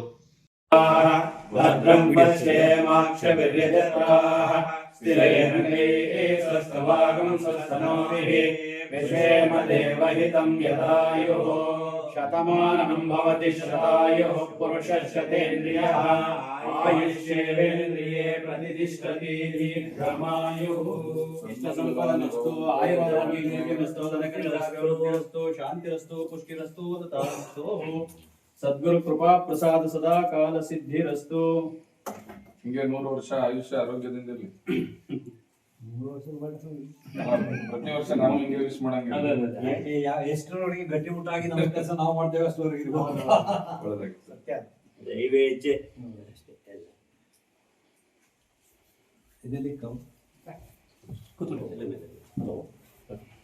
ಬಿಬಿ ಶಿವಪ್ಪನವರು ಸರ್ ಹಾಗೆ ನಾನು ಕೂತ್ಕೊಂಡು ಬೇಟೆ ಕೊಡೋದನ್ನು ನೋಡಿ ನೀವು ನೋಡಿ ಅದರಿಂದ ಇಲ್ಲೇ ಮನೆ ಕಟ್ಟೋದು ಇದು ಅಜ್ಜಂದಿ ತೋಟ ಇದೆ. ನೂರಾರು ಔಷಧೀಯ ಗಿಡಗಳನ್ನು ಬೆಳೆಸಿ ತೋಟದಲ್ಲಿ ಹಣ್ಣಿನ ಗಿಡಗಳು ಸೇರಿದಂತೆ ಸಾವಯವ ಕೃಷಿಯಿಂದ 3 ದಶಕಗಳಿಂದ ಅಳವಡಿಸಿಕೊಳ್ಳುವ ಮೂಲಕ ಅಪರೂಪದ ಕೃಷಿ ಸಾಧಕಿಯಾಗಿ ಕರ್ಕಳಿ ಗ್ರಾಮದ ನಿರ್ಮಲಾ ಜಯಪ್ರಕಾಶ್ ಸಾಧನೆ ಮಾಡಿದ್ದಾರೆ. ಸೋಮಯ್ಯ ಹಾಗೂ ಗೌರಮ್ಮ ದಂಪತಿಗಳ ಪುತ್ರಿಯಾಗಿ ಜನಿಸಿದ ನಿರ್ಮಲಾ ಜಯಪ್ರಕಾಶ್ ಅವರು ಬಾಲ್ಯದಿಂದಲೇ ಕೃಷಿ, ಪರಿಸರ, ಔಷಧೀಯ ಸಸ್ಯಗಳನ್ನು ಬೆಳೆಸುವುದರತ್ತ ಒಲವು ಮೂಡಿಸಿಕೊಂಡ ನಿರ್ಮಲಾ ಪರಿಸರ ಕಾಳಜಿ, ನಿರ್ಮಲ ಗ್ರಾಮದ ಚಿಂತನೆಯಿಂದ ಪ್ರೇರಿತರಾಗಿ ಕೃಷಿ ಕ್ಷೇತ್ರವನ್ನು ಆಯ್ದುಕೊಂಡವರು. ಈವರೆಗೆ ರಾಜ್ಯ ಮತ್ತು ರಾಷ್ಟ್ರಮಟ್ಟದ 10 ಹಲವು ಪ್ರಶಸ್ತಿಗಳನ್ನು ಮುಡಿಗೇರಿಸಿಕೊಳ್ಳುವುದರ ಜೊತೆಗೆ ಹಲವಾರು ಕೃಷಿ ಕಾರ್ಯಾಗಾರಗಳಲ್ಲಿ ಪಾಲ್ಗೊಂಡು ಉಪನ್ಯಾಸ ಮತ್ತು ತರಬೇತಿ ನೀಡುವ ಮೂಲಕ ತಾವು ಕಲಿತ ವಿದ್ಯೆಯಿಂದ ಆಸಕ್ತ ಕೃಷಿಕರಿಗೆ, ರೈತ ಮಹಿಳೆಯರಿಗೆ ಹಾಗೂ ಯುವ ಪೀಳಿಗೆಗೆ ಧಾರೆ ಎರೆಯುವ ಮೂಲಕ ಸಮಾಜಕ್ಕೆ ಮಾದರಿಯಾಗಿದ್ದಾರೆ. ಪ್ರಸಕ್ತ ದಿನಗಳಲ್ಲಿ ಪಾಶ್ಚಿಮಾತ್ಯ ಶೈಲಿಗೆ ಮಾರು ಹೋಗಿರುವ ಸಂದರ್ಭದಲ್ಲಿ ವೈದ್ಯಕೀಯ ವೆಚ್ಚಕ್ಕಾಗಿ ಅಪಾರ ಹಣವನ್ನು ವ್ಯಯಿಸುವುದಲ್ಲದೆ ಆರೋಗ್ಯವನ್ನು ಕಳ್ಕೊಂಡು ಯುವಜನತೆ ಕಷ್ಟಪಡ್ತಾ ಇರುವುದನ್ನು ಮನಗಂಡು ತಮ್ಮ ಮನೆಯಲ್ಲಿಯೇ 100ಕ್ಕೂ ಅಧಿಕ ಔಷಧೀಯ ಸಸ್ಯಗಳನ್ನು ಬೆಳೆಸುವ ಜೊತೆಗೆ ಆಸಕ್ತರಿಗೆ ತರಬೇತಿ, ಮಾರ್ಗದರ್ಶನ ನೀಡ್ತಾ ಪ್ರೋತ್ಸಾಹ ನೀಡ್ತಾ ಇರುವುದಲ್ಲದೆ ಸಾವಯವ ಕೃಷಿಗೆ ಒತ್ತು ನೀಡುವ ಮೂಲಕ ಕೃಷಿ ಕ್ಷೇತ್ರಕ್ಕೆ ತಮ್ಮದೇ ಆದ ಕೊಡುಗೆಯನ್ನು ನೀಡ್ತಾ ಬಂದಿರುವುದು ವಿಶೇಷವಾಗಿದೆ. ಔಷಧೀಯ ಸಸ್ಯಗಳಾದ ಇನ್ಸುಲಿನ್, ಲಾವಂಚ, ಲೆಮನ್ ಗ್ರಾಸ್, ಕಾಮಕಸ್ತೂರಿ, ಪನ್ನೀರು ಪತ್ರೆ, ಶಾವರಿ, ದೊಡ್ಡಪತ್ರೆ, ಕೆಂಪು ಬಸಳೆ, ಸರ್ಪಗಂಧಿ, ಕರಿಜೀರಿಗೆ, ಅಲೋವೆರಾ ಹೈಬ್ರಿಡ್, ಅಲೋವೆರಾ ಮದ್ರಾಸ್, ಉತ್ತಾರಣೆ, ಅಮೃತ ಬಳ್ಳಿ, ನಾಗದಾಳಿ, ಬಿಲ್ವಪತ್ರೆ, ಬಾರ್ಗೋ ಪುದೀನ ಮತ್ತು ಪುದೀನದಲ್ಲಿ 4 ಬಗೆಯ ಗಿಡಗಳು, ಚಕ್ರಮುನಿ, ಬೆಟ್ಟದ ನೆಲ್ಲಿ, ಕಾಡು ಜೀರಿಗೆ ಸೇರಿದಂತೆ 100ಕ್ಕೂ ಅಧಿಕ ಔಷಧೀಯ ಸಸ್ಯಗಳನ್ನು ಬೆಳೆಸಿ ಆರೋಗ್ಯಕ್ಕೆ ಮನೆಯಲ್ಲಿಯೇ ಮದ್ದನ್ನು ಮಾಡುವ ಮೂಲಕ ಗಮನ ಸೆಳೆದಿದ್ದಾರೆ.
ನನ್ನ ಹೆಸರು ನಿರ್ಮಲಾ ಜಯಪ್ರಕಾಶ್ ಅಂತ. ನಾನು ಕರ್ಕಳಿ ಗ್ರಾಮದ ಕರ್ಕಳಿ ಎಸ್ಟೇಟಿನ KM ಜಯಪ್ರಕಾಶ್ ಅವರ ಪತ್ನಿ. ಹಾಗೂ ನನಗೆ ಒಬ್ಬ ಮಗ. ಅವನು ಬ್ಯಾಂಗ್ಳೂರಲ್ಲಿ ಕಾಗ್ನೈಸೆಂಟ್ ಕಂಪನಿಯಲ್ಲಿ ಗ್ಲೋಬಲ್ ಡೈರೆಕ್ಟರ್ ಆಗಿದ್ದಾನೆ. ನನ್ನ ಹವ್ಯಾಸ ಅಂದರೆ ಗಿಡಗಳ ಬೆಳೆಯೋದು. ಚಿಕ್ಕಂದಿನಿಂದಲೂ ಇದು ನನಗೆ ಭಾರಿ ದೊಡ್ಡ ಹವ್ಯಾಸ. ಗಿಡಗಳನ್ನು ನೆಟ್ಟು ಅದು ಚಿಗುರು ಬಂದು ಅದು ಫಸಲು ಬಿಟ್ಟಾಗ ಅಷ್ಟು ಸಂತೋಷ ಆಗ್ತಿತ್ತು. ಅದೇ ಹವ್ಯಾಸ ಇವತ್ತಿಗೂ ಬೆಳೆದು ನಾನು ಎಲ್ಲರೂ ಒಂಥರ ವನಮಹೋತ್ಸವ ದಿನ ಮಾತ್ರ ಅವರಿಗೆ ವನಮಹೋತ್ಸವ ಗಿಡ ನೆಡ್ತಾರೆ ಹೊರತು ನಾನು ಪ್ರತಿದಿನ ವನಮಹೋತ್ಸವನೇ. ದಿನಕ್ಕೊಂದೆರಡು ಗಿಡ ನೆಡ್ತೀನಿ ನಾನು. ಈಗ ನನ್ನಲ್ಲಿ ಇವತ್ತು ವೆನಿಲಾ ಸೋಮವಾರಪೇಟೆಯಲ್ಲೇ ವೆನಿಲಾ ಬೆಳೆ ಅದು ಗೊತ್ತೇ ಇರಲಿಲ್ಲ. ಅವತ್ತು ಸ್ಪೈಸಸ್ ಬೋರ್ಡ್ ಅವರು 100 ಗಿಡಗಳನ್ನ ಅವರ ಸ್ಪೈಸಸ್ ಬೋರ್ಡಿಂದ ಟಿಶ್ಯೂ ಕಲ್ಚರ್ ಗಿಡಗಳನ್ನ ನಮಗೆ ಕೊಟ್ಟರು. ಆಗ ಎಲ್ಲ ರೈತರು ತೊಗೊಂಡೋದ್ರು, ಆದರೆ ಯಾರೂ ಅಷ್ಟು ಬೆಳೀಲಿಲ್ಲ. ನಾನು ಬೆಳೆದು ಒಂದು ಅರ್ಧ kg ಅದರದ್ದು ಫಸಲು ಬಂದಾಗ ಸ್ಪೈಸಸ್ ಬೋರ್ಡಿಗೆ ತೊಗೊಂಡೋದಾಗ ಅವ್ರಿಗೆ ಅಷ್ಟು ಅಂದರೆ ಖುಷಿ ಆಯಿತು. ನಾನು ಬೆಳೆದಿದ್ದಂದರೆ ನನ್ನ ಅನುಭವದ ಮುಖಾಂತರ ಅದು ಎಲ್ಲೆಲ್ಲಿ ಆರ್ಟಿಕಲ್ಲು ಅದು ಇದು ನೋಡಿ ವೆನಿಲಾ ಅಂದರೆ ಏನಂತಲೇ ಗೊತ್ತಿರಲಿಲ್ಲ, ಬೆಳೆ ಬಗ್ಗೆನೂ ಗೊತ್ತಿರಲಿಲ್ಲ. ಅದೆಲ್ಲ ತಗೊಂಡು ನಾನು ವೆನಿಲಾ ಬೆಳೆದು ನರ್ಸರಿಯಿಂದ ಅದರ ಪ್ರೋಸೆಸ್ಸು ಸಂಸ್ಕರಣೆ ಅಲ್ಲಿವರೆಗೂ ಸಹ ನಾನು ಬೆಳೆದು ಅವ್ರಿಗೆ ಅಷ್ಟು ಖುಷಿ ಆಯಿತು. ಸ್ಪೈಸಸ್ ಬೋರ್ಡಿಗೆ ಯಾರು ಬಂದರೂ ಅದು ಅವತ್ತೊಂದು ಕ್ರೇಜ್ ಇತ್ತು ವೆನಿಲಾ ಬೆಳೆಗೆ ಅಂತ. ರೇಟ್ ಇರೋದ್ರಿಂದ ಪ್ರತಿಯೊಬ್ಬರು ಅವತ್ತು ರೇಟ್ ನೋಡಿ ಬೆಳೆಯೋಕ್ಕೆ ಹೊರಟಾಗ ಸ್ಪೈಸಸ್ ಬೋರ್ಡ್ ಅವರು ಯಾರು ಬಂದರೂ ನಮ್ಮನೆ ಕಳಿಸ್ಬಿಡ್ತಿದ್ರು, ಹೋಗಿ ಮೇಡಮ್ ಹೇಳ್ಕೊಡ್ತಾರೆ ಅಂತ ಮಾತ್ರ ಖುಷಿನೂ ಆಗ್ತಿತ್ತು. ತುಂಬ ಜನ ಬರ್ತಿದ್ರು. ಎಲ್ಲಿ ಒಂದು ಮದುವೆಗೆ ಹೋದರೂ ಸಹ ಅಷ್ಟು ಜನ ಬಂದು ನಿಲ್ತಿದ್ರು ವೆನಿಲಾ ಬಗ್ಗೆ ಕೇಳೋಕ್ಕೆ. ತುಂಬಾ ಖುಷಿ ಆಗ್ತಿತ್ತು ಆಗ. ಹಾಗೆ 10ರಲ್ಲಿ 11 ಅಂತ ನಾನು ಗಿಡಗಳು ಬೆಳೆಯೋದಲ್ಲ, ಏನಾದರೂ ವಿಶೇಷ ಮಾಡಬೇಕು ಅಂತ ಯಾವಾಗಲೂ ನನ್ನಲ್ಲಿ ತುಡಿತಾ ಇರುತ್ತೆ. ಇದರಿಂದ ನಾನು ಒಂದು ಸ್ವಲ್ಪ ಹಾಬಿಯಾಗಿ ಮೆಡಿಷನ್ ಪ್ಲ್ಯಾಂಟನ್ನು ತಂದು ಹಾಕಿದೆ. ಈ ಹಾಬಿಯಾಗಿ ಬೆಳೆದಿದ್ದೇನಾಯಿತು, ಇವತ್ತು ಭಾರಿ ಉಪಯೋಗಕ್ಕೆ ಬರ್ತಾಯಿದೆ ಅದು. ಏನಂದರೆ ಇವತ್ತು ಇಲ್ಲಿ ಅಳುವಾರದಲ್ಲಿ ಒಂದು ಇದಿದೆ, ಬಯೋಟೆಕ್ನಾಲಜಿ ಕಾಲೇಜ್. ಅಲ್ಲಿಂದ ಸ್ಟೂಡೆಂಟ್ಗಳೆಲ್ಲ ಬರೋಕ್ಕೆ ಶುರು ಮಾಡಿದ್ರು. ಇವಾಗ ನನ್ನ ಹತ್ರ 100ಕ್ಕಿಂತ ಹೆಚ್ಚು ಔಷಧಿ ಸಸ್ಯಗಳು ನನ್ನ ಹತ್ರ ಇದೆ. ಅವರು ಏನಂದರೆ ಅಲ್ಲಿಯವರು ಅಷ್ಟು ಸಂಗ್ರಹ ಅವ್ರಿಗೆಲ್ಲೂ ಸಿಗೋಲ್ಲ ವಿದ್ಯಾರ್ಥಿಗಳಿಗೆ. ಪ್ರೊಫೆಸರ್ಗಳು, ವಿದ್ಯಾರ್ಥಿಗಳು, ಹೆಂಗೆ ಜನಗಳು ಇದ್ರ ಬಗ್ಗೆ ನೋಡೋಕ್ಕೆಲ್ಲ ಬಂದಾಗ ಇನ್ನೂ ಇಂಟ್ರೆಸ್ಟ್ ಜಾಸ್ತಿ ಆಯಿತು. ಇವತ್ತು ಅದರ ಮಹತ್ವ ಎಷ್ಟಿದೆ ಅಂತ ಇವತ್ತು ನನಗೂ ಅರ್ಥ ಆಗ್ತಾಯಿದೆ. ಇವತ್ತು ನಾವು ಇವತ್ತು ಏನು ಬೇಕಂದರೆ ಯಾರನ್ನು ಕೇಳಿದರೂ ನಮಗೆ ಆರೋಗ್ಯ ಒಂದಿದ್ರೆ ಸಾಕಪ್ಪ ಅಂತ ಹೇಳ್ತಾರೆ. ಪ್ರತಿಯೊಬ್ಬರು ಆರೋಗ್ಯ ಬೇಕು ಅಂತ. ಈಗ ನಾವು ಕುಡಿಯೋ ನೀರು, ಸೇವಿಸೋ ಅನ್ನ, ಉಸಿರಾಡೋ ಗಾಳಿ ಪ್ರತಿಯೊಂದು ಸಹ ಇವತ್ತು ಕಲುಷಿತ ಆಗಿರೋವಾಗ ನಾವು ಆರೋಗ್ಯ ಆಗಿರೋಕ್ಕೆ ಸಾಧ್ಯನಾ? ಇದು ಆರೋಗ್ಯ ನಾವು ಆಗಿರ್ಬೇಕಂದ್ರೆ ಆರೋಗ್ಯ ಕಾಪಾಡ್ಕೊಳ್ಬೇಕು ಅಂತಂದರೆ ನಾವು ಜೀವನ ಶೈಲಿನ ಸ್ವಲ್ಪ ಬದಲಾಯಿಸ್ಕೊಳ್ಬೇಕಾಗುತ್ತೆ. ರಣಪಾಲ ಅಂಥೇಳಿ ಅದನ್ನ ಇದಕ್ಕೆ ಫೈಲ್ಸಿಗೆ ಉಪಯೋಗಿಸ್ತಾರೆ. ಅದನ್ನ ಇದು ನೆಲನಲ್ಲಿ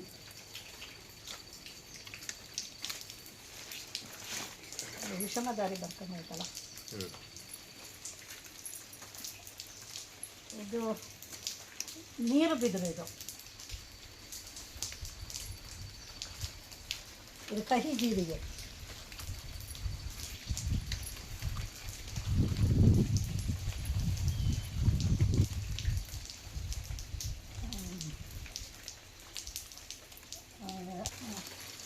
ಮತ್ತು ಇದೊಂದು ಮೀನು ಸೊಪ್ಪು ಅಂತ.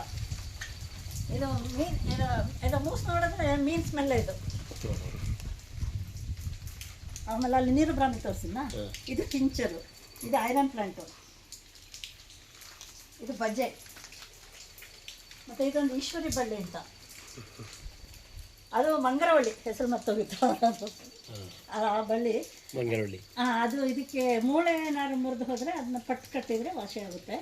ಅದು ನೋಡಿ ಅಮ್ಮ ಮೂಳೆ ಥರನೇ ಜಾಯಿಂಟ್ ಹೌದು. ಇದು ಬಜೆ. ಇದರಲ್ಲಿ ಪುದೀನದಲ್ಲಿ 3 ಥರ ಇದೆ: ಬಾರ್ಗೋ ಪುದೀನ, ಸ್ಪೇರ್ ಪುದೀನ, ಮಿಂಟು.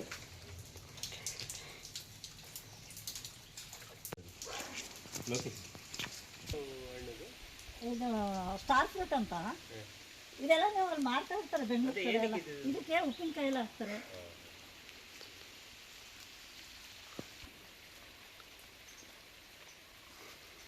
ಅದು ಆಲ್ ಸ್ಪೈಸ್. ಅದು ಅಲ್ಲಿ ಕಾಣ್ತಿರೋದು ಆಲ್ ಸ್ಪೈಸ್. ಅದು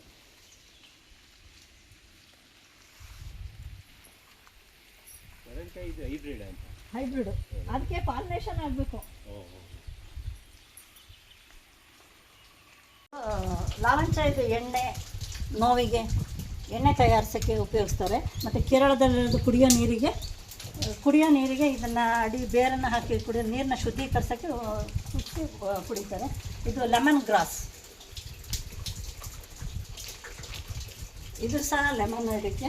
ಇದು ಸಂಜೀವಿನಿ ಅಂತೇಳಿ ಮಕ್ಕಳ ಬಾಲಗ್ರಹಕ್ಕೆಲ್ಲ ಉಪಯೋಗಿಸ್ತಾರೆ ಇದನ್ನು. ಇದು ಲಕ್ಕಿಯಲ್ಲಿ 3 ಜಾತಿ ಇದೆ. ಇದು ಕಪ್ಪು ಲಕ್ಕಿ, ಅರಿಶಿಣ ಲಕ್ಕಿ, ಇನ್ನೊಂದು ಬಿಳಿ ಲಕ್ಕಿಯಲ್ಲಿದೆ. ಇದು ವಿಷಮದಾರಿ. ಇದು ಕೈಯಲ್ಲಿ ಏನಾದರೂ ವಿಷ ಜಂತುಗಳು ಕಚ್ಚಿದಾಗ ಇದು ರಸ ಆಗ್ತದೆ. ಇದು ಅಶ್ವತ್ಥ ಗಿಡ.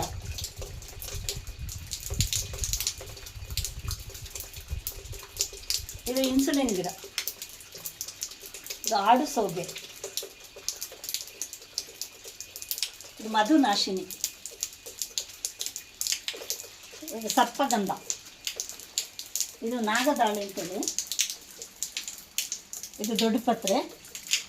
ಇದು ಚಂಗಳಕೋಷ್ಟ. ಇದು ರಾಸ್ನ.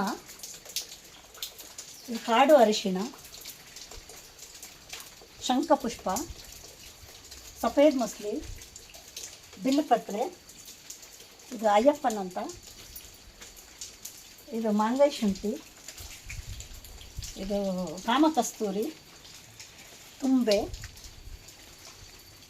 ಇದು ಇನ್ನೊಂದು ಜಾತಿ ದೊಡ್ಡ ಪತ್ರೆ. ಇದು ಪಚ್ಚೋಲಿ. ಇದು ಕರಿ ಉಮ್ಮತ್ತಿ ಅಂತೇಳಿ. ಇದು ಚೈಸ್ ಅಂತ. ಇದು ಪನ್ನೀರ್ ಪತ್ರೆ. ಇದು ಸ್ಟೀವಿಯಾ. ಇದು ರಂಗುಮಾಲ. ಅದು ಮ್ಯಾಂಗೋ ಜಿಂಜರ್, ಅಮೃತ ಬಳ್ಳಿ. ಮತ್ತು ಆಲೋವೆರಾದಲ್ಲಿ 3 ವೆರೈಟೀಸ್ ಇದೆ. ಅದು ಪ್ರಾಡಕ್ಟ್ ಮಾಡೋಂಥ ಆಲೋವೆರಾ ಅದು. ಇದು ಔಷಧಿಗೆ ಉಪಯೋಗಿಸೋದಂಥದ್ದು. ನಿಮಗೆ ಯಾವ ಮನೆಯಲ್ಲಿ ಆಲೋವೆರಾ ಒಂದು ಗಿಡ ಮತ್ತು ಟಿಂಕ್ಚರು ಇದೆರಡು ಇದೆ ಮನೇಲಿ. ಫಸ್ಟ್ ಏಡ್ ಇದ್ದಂಗೆ ಮನೇಲಿ ಎಲ್ಲರೂ ಕೈ ಕುಯ್ಕೊಳ್ಳೋದು ಸುಟ್ಕೊಳ್ಳೋದು 2 ಇರುತ್ತಲ್ಲ. ಆ ಟಿಂಕ್ಚರ್ ಹಾಕಿದ್ರೆ ನೀವು ಯಾವ ಹಾಸ್ಪಿಟ್ಲಿಗೂ ಹೋಗೋದು ಬೇಡ. ಸೆಪ್ಟಿಕ್ ಆಗಲ್ಲ. ಅದು ರಸ ಹಾಕಿದ ತಕ್ಷಣ ಯಾವ ಗಾಯ ಇದ್ರೂ ಒಣಗೋಗುತ್ತೆ. ಇದು ಸುಟ್ಟ ಗಾಯಕ್ಕೆ ಒಂದು 2-3 ಸರಿ ಹಾಕಿದ ತಕ್ಷಣ ಅದು ವಾಸಿ ಆಗುತ್ತೆ.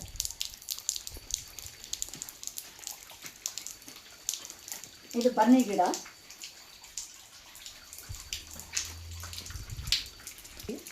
ಅದು ಆಡು ಮುಟ್ಟದ ಬಳ್ಳಿ. ಅದು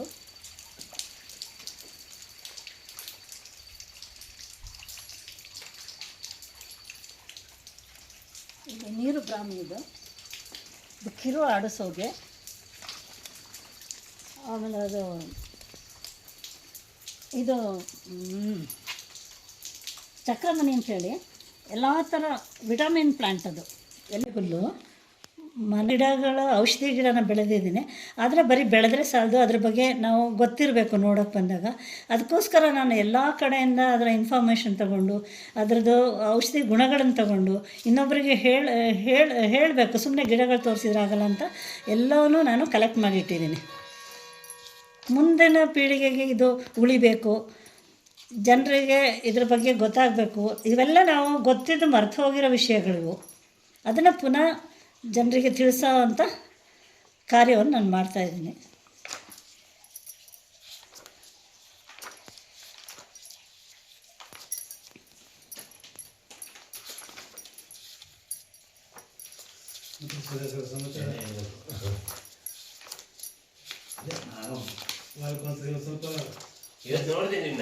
ಇಷ್ಟೇ ದಪ್ಪದ ಮರ ನೋಡಿ. ಇಲ್ಲೆಲ್ಲ ಕಾಯಿ ನೋಡಿ, ಅದನ್ನು ದೊಡ್ಡದಾಗಬೇಕಿದೆ. ಈಗ ನಮ್ಮನೇಲಿ ಗಿಡ ನೆಟ್ಟಿದ್ದೀನಿ. ಇದು ನಮ್ಮನೇಲಿ ಗಿಡಗಳುಂಟು ಸಣ್ಣದು. ಮತ್ತು ಈಗ ಹಣ್ಣಾದರೆ ತುಂಬ ಪಕ್ಷಿಗಳು ಬರ್ತವೆ. ಈಗ ಅದೇನಣ್ಣು? ಚರಿ. ಅದೇ ಚರಿ ಅಲ್ಲ? ಚರಿ. ಇದು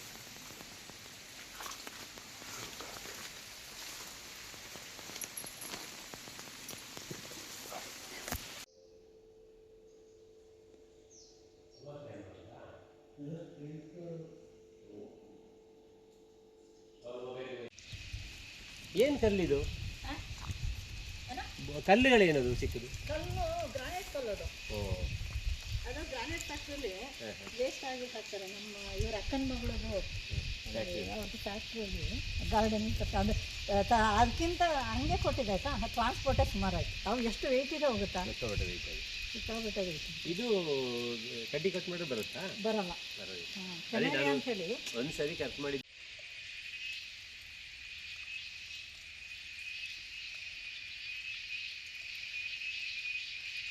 ಬೆಳೆ ಕಣದಲ್ಲಿ ದನಗಳು ಕಟ್ಟಿ ಇದು ಮಾಡ್ತಾರಲ್ಲ, ಗೊತ್ತಾ?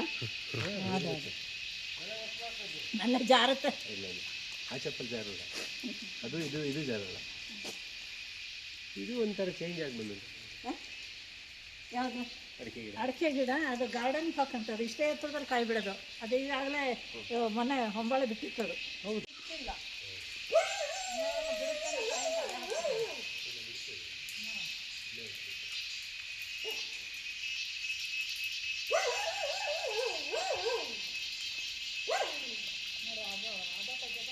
ಬೀಜನೇ ಅಷ್ಟಕ್ಕೆ ಕಾಯಿ ಬಿಡುತ್ತೆ. ಹಾಂ, ಅಷ್ಟೇ.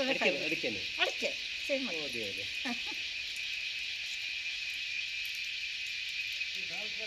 ಇದರಲ್ಲಿ ಫ್ಲವರ್ ಉಂಟ ನೋಡಿ. ಇದೊಂದು ಔಷಧಿ ಗಿಡನ ಹೌದು, ಗಾರ್ಡನಿಂಗು ಒಳ್ಳೆ ಹಕ್ಕಿ ಥರ ಬರುತ್ತೆ. ಫ್ಲವರ್ ಹೂ ಬಿಡುತ್ತೆ. ಹೂವು ಹಕ್ಕಿ ಸೇಮ್ ಹಕ್ಕಿನೇ. ಇದು ಬಾತ್ಕೋಳಿ ಸಿಕ್ಕಿದ್ದಿಲ್ಲ, ಗೊತ್ತು ಅದು ನಾನು ನೋಡಿದ್ದೀನಿ. ಅಲ್ಲಿ ಉಂಟಲ್ಲ ಮೇಲೆ ಹೂ, ಬಾತ್ಕೋಳಿ ಥರನೇ ಮೇಲೆ ಅಲ್ಲಿ ಮೇಲುಂಟು, ಇಲ್ಲಿ ಪಕ್ಕದಲ್ಲಿ ಅಲ್ಲ, ಗೊತ್ತಾಯ್ತು ನನಗೆ, ನಾನು ನೋಡಿದ್ದೀನಿ ತುಂಬ. ಎಷ್ಟು ಇದರಲ್ಲಿ ಔಷಧಿ ಗುಣ ಇದೆ ಅಂತಂದರೆ ಒಂದು ಅದು ಇವತ್ತು ಬಿಲಿಯನ್ ಗಟ್ಟಲೆ ಇದರದ್ದು ಪ್ರಾಡಕ್ಟ್ಗಳು ನಡೀತಾ ಇದೆ. ಆದರೆ ಎಷ್ಟು ಔಷಧಿ ಇದೆ ಅಂದರೆ ಹೇಳೋಕ್ಕಾಗಲ್ಲ. ಇದನ್ನ ಡೀಟೇಲ್ಸ್ ನೋಡಿದಾಗಲೇ ಅದು ಅರ್ಥ ಆಗೋದು. ಇದನ್ನು ಈಗ ಅಮೃತ ನೋಡಿ ಎಲ್ಲ ಅವರು ನಮಗೆ ಪ್ರಾಡಕ್ಟ್ಗಳು ಕೊಡ್ತಾರಲ್ಲ, ಅದರಲ್ಲಿ ರಾಸಾಯನಿಕ ಬೆರೆಸಿರ್ತಾರೆ. ಆದರೆ ನಾವೇ ಗಿಡ ಬೆಳೆದು ಇದನ್ನ ಉಪಯೋಗಿಸೋದು ಹೇಗೆ ಅಂದರೆ, ಆ ಹಣ್ಣನ್ನು ತೊಗೊಂಡು ಒಂದು ಬಟ್ಟೆಯಲ್ಲಿ ಸೋಸಿ ಅದರ ರಸನ ಬೆಳಗ್ಗೆ ಎದ್ದು ಒಂದು ಸ್ಪೂನನ್ನು ಒಂದು ಲೋಟ ನೀರು ಹಾಕಿ ಕುಡಿದ್ರೆ ತುಂಬ ಬಾಡಿ ಒಳ್ಳೆಯದು. ಇದು ಕಪ್ಪು ಲಕ್ಕಿ.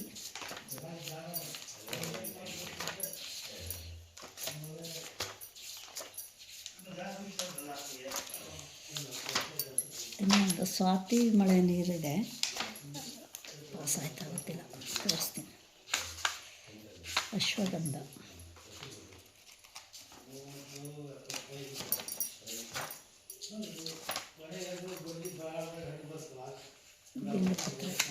ಇದನ್ನು ನೋಡಿ, ಸ್ವಾತಿ ಮುತ್ತಿನ ಮಳೆ ನೀರು. ಇದನ್ನು ನಾನು ಸುಮಾರು ವರ್ಷದಿಂದ ಕಲೆಕ್ಟ್ ಮಾಡ್ತಾಯಿದ್ದೀನಿ. ಈ ಸ್ವಾತಿ ಮಳೆ ನೀರು, ಸ್ವಾತಿ ಮಳೆ ಬೀಳೋ ಟೈಮಲ್ಲಿ ನಾವು ಒಂದು ಪಾತ್ರೆ ಇಟ್ಬಿಟ್ಟು ಅದನ್ನು ಬಟ್ಟೆ ಕಟ್ಟಿ ಇಟ್ಟರೆ ಈ ನೀರನ್ನು ಎಲ್ಲದಕ್ಕೂ ಉಪಯೋಗ. ನೋಡಿ, ಇದೊಂದು ಆರ್ಟಿಕಲ್ ನೋಡಿದ್ದು ನಾನು. ದಕ್ಷಿಣ ಕರ್ನಾಟಕದಲ್ಲೆಲ್ಲ ಇವರು ಒಂದು ಊರಲ್ಲಿ ಮಳೆ ಬಿದ್ದಿಲ್ಲ ಅಂದರೆ ಇನ್ನೊಂದು ಊರಿಂದ ಮಳೆ ನೀರನ್ನು ಕಲೆಕ್ಟ್ ಮಾಡಿಕೊಂಡು ಅವ್ರ ಹತ್ರ ಕೇಳ್ಕೊತಾರಂತೆ. ಇದು ಕಾಲು ಎಷ್ಟೋ ದಿನದಿಂದ ಕಾಲಲ್ಲಿ ಆದ ಗಾಯನ ವಾಸಿ ಮಾಡೋಕ್ಕೆ ನೋಡಿ ಬರೀ ನೀರಲ್ಲಿ ಇದು ಮಾಡ್ತಿದ್ದಾರೆ. ಗಿಡಗಳಿಂದ ಹಿಡಿದು ಪ್ರತಿಯೊಂದಕ್ಕೂ ಸ್ವಾತಿ ಮಳೆ ನೀರು ನಾನು ಕಲೆಕ್ಟ್ ಮಾಡಿ ಇಟ್ಟಿದ್ದೀನಿ ಬಾಟ್ಲಲ್ಲೆಲ್ಲ. ಶತಾವರಿ ಕಷಾಯ ಮಾಡಿಕೊಡಿದ್ರೆ ತುಂಬ ಒಳ್ಳೆಯದು. ಸೌಗದೆ ಬೇರೆ,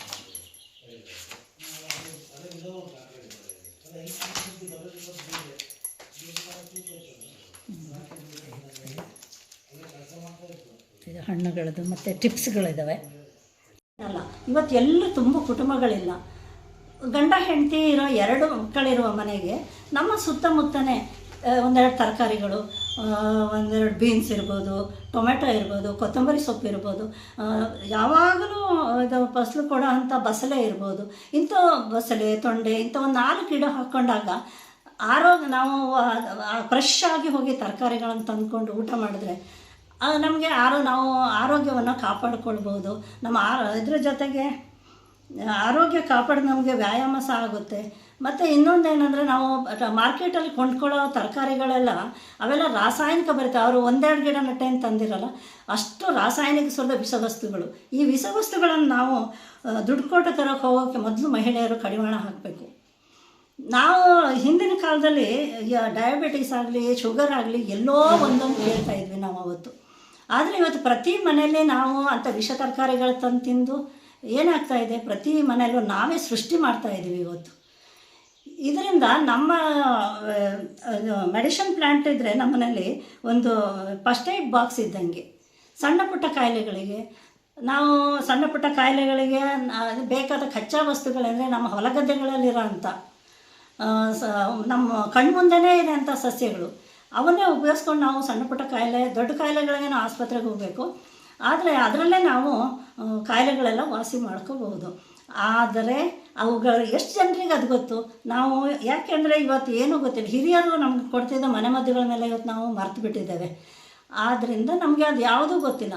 ಇವತ್ತೇನಾಗಿದೆ, ಮಕ್ಕಳಿಗೆ ಜ್ವರ ಬಂದ ತಕ್ಷಣ ನಾವು ಕೂಡಲೇ ಆಸ್ಪತ್ರೆಗೆ ಕರ್ಕೊಂಡು ಹೋಗಿ, ಅದು ಮನೇಲೇ ವಾಸಿಯಾಗೋಂಥ ಕಾಯಿಲೆ ಆದರೂ ಆಸ್ಪತ್ರೆಗೆ, ಅಲ್ಲಿ ಆಂಟಿಬಯೋಟಿಕ್ ಕೊಡಿಸಿ ಇವತ್ತು ಏನಾಗಿದೆ, ಆಂಟಿಬಯೋಟಿಕ್ ಇಲ್ಲದೆ ಯಾವ ಜ್ವರನೂ ವಾಸಿ ಆಗದೆ ಇರೋ ಪರಿಸ್ಥಿತಿಗೆ ನಾವು ಬಂದುಬಿಟ್ಟಿದ್ದೇವೆ ಇವತ್ತು.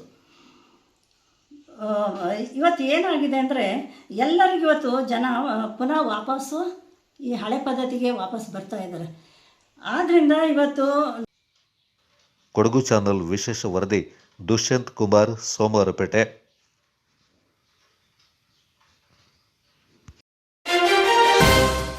ನರಿಯಂದಡ ಗ್ರಾಮ ಪಂಚಾಯಿತಿ ವ್ಯಾಪ್ತಿಯ ಕೋಕೇರಿ ನರಿಯಂದಡ ಗ್ರಾಮದಲ್ಲಿ ಕಳೆದ ಕೆಲವು ದಿನಗಳಿಂದ ಕಾಡಾನೆಗಳ ಹಿಂಡು ಗ್ರಾಮದ ಬೆಳೆಗಾರರ ತೋಟಗಳಿಗೆ ಲಗ್ಗೆ ಇಟ್ಟು ದಾಂಧಲೆ ನಡೆಸಿ ಕೃಷಿ ಗಿಡಗಳನ್ನು ನಾಶಪಡಿಸಿ ಅಪಾರ ನಷ್ಟ ಉಂಟು ಮಾಡಿದ್ದು ಗ್ರಾಮಸ್ಥರಲ್ಲಿ ಆತಂಕ ಸೃಷ್ಟಿಯಾಗಿದೆ.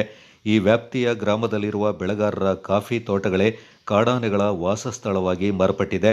ಕೋಕೇರಿ ಗ್ರಾಮದ ನೆಲ್ಲಮಕ್ಕಡ ವಿವೇಕ್ ಹಾಗೂ ಬೆಳಿಯಂಡ್ರ ಲಕ್ಕಿ ಎಂಬವರ ತೋಟಗಳಿಗೆ ಲಗ್ಗೆ ಇಟ್ಟ ಕಾಡಾನೆಗಳ ಹಿಂಡು ತೋಟದಲ್ಲಿ ಬೆಳೆದ ಕಾಫಿ, ಅಡಿಕೆ, ಕಾಳುಮೆಣಸು, ಬಾಳೆ ಇನ್ನಿತರ ಫಸಲು ಭರಿತ ಕೃಷಿ ಗಿಡಗಳನ್ನು ತುಳಿದು ಅಪಾರ ನಷ್ಟ ಉಂಟು ಮಾಡಿದೆ. ನರಿಯಂದಡ ಗ್ರಾಮದ ಸುಮಂತ್ ಎಂಬವರ ತೋಟದಲ್ಲಿ ಕಾಡಾನೆಗಳ ಹಿಂಡು ಸಂಚರಿಸುವ ದೃಶ್ಯ ಮೊಬೈಲ್ನಲ್ಲಿ ಸೆರೆಯಾಗಿದ್ದು ಜನರಲ್ಲಿ ಆತಂಕ ಸೃಷ್ಟಿಯಾಗಿದೆ. ನರಿಯಂದಡ ಗ್ರಾಮ ವ್ಯಾಪ್ತಿಯ ಹಲವಾರು ಕುಟುಂಬಸ್ಥರ ತೋಟಗಳಿಗೆ ಕಾಡಾನೆಗಳ ಹಿಂಡು ಲಗ್ಗೆ ಇಟ್ಟು ದಾಂಧಲೆ ನಡೆಸಿ ತೋಟದಲ್ಲಿ ಬೆಳೆದ ಕೃಷಿ ಗಿಡಗಳನ್ನು ತುಳಿದು ನಾಶಪಡಿಸಿ ಅಪಾರ ನಷ್ಟ ಉಂಟು ಮಾಡಿದೆ. ಕಾಡಾನೆಗಳ ಹಾವಳಿಯಿಂದ ಕಾರ್ಮಿಕರು ತೋಟದ ಕೆಲಸಕ್ಕೆ ತೆರಳಲು ಹಿಂದೇಟು ಹಾಕ್ತಾ ಇದ್ದು ಗ್ರಾಮದಲ್ಲಿ ಜನರು ನಡೆದಾಡಲು ಭಯಪಡುವ ಪರಿಸ್ಥಿತಿ ನಿರ್ಮಾಣಗೊಂಡಿದೆ. ನಿರಂತರ ಕಾಡಾನೆಗಳ ಹಾವಳಿಯಿಂದ ಗ್ರಾಮದಲ್ಲಿ ಅಪಾರ ಹಾನಿ ಸಂಭವಿಸ್ತಾ ಇದ್ರೂ ಆನೆಗಳು ತೋಟದಲ್ಲೇ ಬೀಡು ಬಿಟ್ಟು ದಾಂಧಲೆ ನಡೆಸ್ತಾ ಇದೆ. ಮಾಹಿತಿ ನೀಡಿದ್ರೂ ಅರಣ್ಯ ಇಲಾಖೆ ಯಾವುದೇ ಕ್ರಮ ಕೈಗೊಳ್ತಾ ಇಲ್ಲ ಅಂತ ಗ್ರಾಮಸ್ಥರು ಆರೋಪಿಸಿದ್ದಾರೆ. ಇನ್ನಾದರೂ ಸಂಬಂಧಪಟ್ಟ ಅರಣ್ಯ ಇಲಾಖೆ ಹಾಗೂ ಸರ್ಕಾರ ನಷ್ಟ ಸಂಭವಿಸಿದ ಬೆಳೆಗಾರರಿಗೆ ಸೂಕ್ತ ಪರಿಹಾರ ಒದಗಿಸಬೇಕು. ಅದರಂತೆ ಗ್ರಾಮದಲ್ಲಿ ದಾಂಧಲೆ ನಡೆಸ್ತಾ ಇರುವ ಕಾಡಾನೆಗಳನ್ನು ಕಾಡಿಗಟ್ಟುವ ಅಥವಾ ಸೆರೆ ಹಿಡಿದು ಬೇರೆ ಕಡೆಗೆ ಸ್ಥಳಾಂತರಿಸಲು ಕ್ರಮ ಕೈಗೊಳ್ಳಬೇಕೆಂದು ಗ್ರಾಮಸ್ಥರು ಒತ್ತಾಯಿಸಿದ್ದಾರೆ. Kodagu channel news, Zakariya, Napoklu. ಸಮಾಜ ಕಲ್ಯಾಣ ಇಲಾಖೆ ವ್ಯಾಪ್ತಿಯ ವಿರಾಜಪೇಟೆಯಲ್ಲಿರುವ ಡಾಕ್ಟರ್ ಬಿಆರ್ ಅಂಬೇಡ್ಕರ್ ಮೆಟ್ರಿಕ್ ಪೂರ್ವ ಬಾಲಕರ ನಿಲಯದಲ್ಲಿ ಆಯೋಜಿಸಲಾದ ರಾಷ್ಟ್ರೀಯ ಕಿಶೋರ ಸ್ವಾಸ್ಥ್ಯ ಕಾರ್ಯಕ್ರಮ ಯಶಸ್ವಿಯಾಗಿ ನಡೆಯಿತು. ಕಾರ್ಯಕ್ರಮದಲ್ಲಿ ವಿರಾಜಪೇಟೆ ಸಾರ್ವಜನಿಕ ಆಸ್ಪತ್ರೆಯ ರಾಷ್ಟ್ರೀಯ ಕಿಶೋರ ಸ್ವಾಸ್ಥ್ಯ ಕಾರ್ಯಕ್ರಮದ ಆಪ್ತ ಸಮಾಲೋಚಕರಾದ ಲೋಚನ್ ಅವರು ಪಾಲ್ಗೊಂಡು ಮಾತನಾಡಿ, ಹದಿಹರೆಯದ ಸಮಸ್ಯೆಗಳು, ಮಾದಕ ವಸ್ತುಗಳ ಬಳಕೆಯಿಂದ ಉಂಟಾಗುವ ದುಷ್ಪರಿಣಾಮ, ಪೌಷ್ಟಿಕ ಆಹಾರ ಸೇವನೆ, ವೈಯಕ್ತಿಕ ಸ್ವಚ್ಛತೆ, ದೈಹಿಕ ಬದಲಾವಣೆಗಳ ಕುರಿತು ವಿದ್ಯಾರ್ಥಿಗಳಿಗೆ ಸಮಗ್ರ ಮಾಹಿತಿಯನ್ನು ನೀಡಿದರು. ಈ ಸಂದರ್ಭ ನಿಲಯದ ಮೇಲ್ವಿಚಾರಕರಾದ ಕೆಎಂ ಸುಮಯ್ಯ, ಸಿಬ್ಬಂದಿಗಳಾದ ಜ್ಯೋತಿ, ಸೌಮ್ಯ, ಶರೀಫುಲ್ಲಾ ಹಾಗೂ ವಿದ್ಯಾರ್ಥಿಗಳು ಪಾಲ್ಗೊಂಡಿದ್ದರು. ನಿಮ್ಮ ಕುರ್ಕುರೆ ಯಾವ ತರ ಇರುತ್ತದೆ ಟೇಸ್ಟ್? ನಿಮ್ಗೆ ಯಾವ ತರ ರುಚಿ ಮಾಡ್ತಾರೆ ಹೇಳಿ ನೋಡುವ. ಅದ್ರ ಮೆನು ಅದಕ್ಕೆ ಏನೆಲ್ಲ ಹಾಕ್ತಾರೆ ಅಂತ ಹೇಳಿ ಫಸ್ಟ್. ಅದಾದ ನಂತರ ಮೊಳಕೆ ಕಾಳು ತಿನ್ನುವ ಇದೇನು ಅಂತ ಹೇಳ್ತೇನೆ ಯೂಸಸ್ ಹೇಳಿ. ನಿಮ್ಮಲ್ಲಿ ಮಾಡುವ ಮೊಳಕೆ ಕಾಳು 10th ಸ್ಟ್ಯಾಂಡರ್ಡ್ ಯಾರೊಬ್ಬರೊಬ್ರು ಹೇಳಿ. ಸ್ವಲ್ಪ ಟೇಸ್ಟ್ ನಿಮಗೆ ಗೊತ್ತಿರುತ್ತೆ, ಸಣ್ಣ ಮಕ್ಕಳಿಗೆ ಗೊತ್ತಾಗೋದಿಲ್ಲ. ನೀವು ಹೇಳಿ ಈಗ ಮೊಳಕೆ ಕಾಳಲ್ಲಿ ಏನೆಲ್ಲ ಇರುತ್ತೆ. ಅವ್ರು ಅಡುಗೆ ಮಾಡ್ತಾರೆ ತಾನೆ, ಅದ್ರಲ್ಲಿ ಏನೆಲ್ಲ ಹಾಕಿರ್ತಾರೆ? ಈರುಳ್ಳಿ,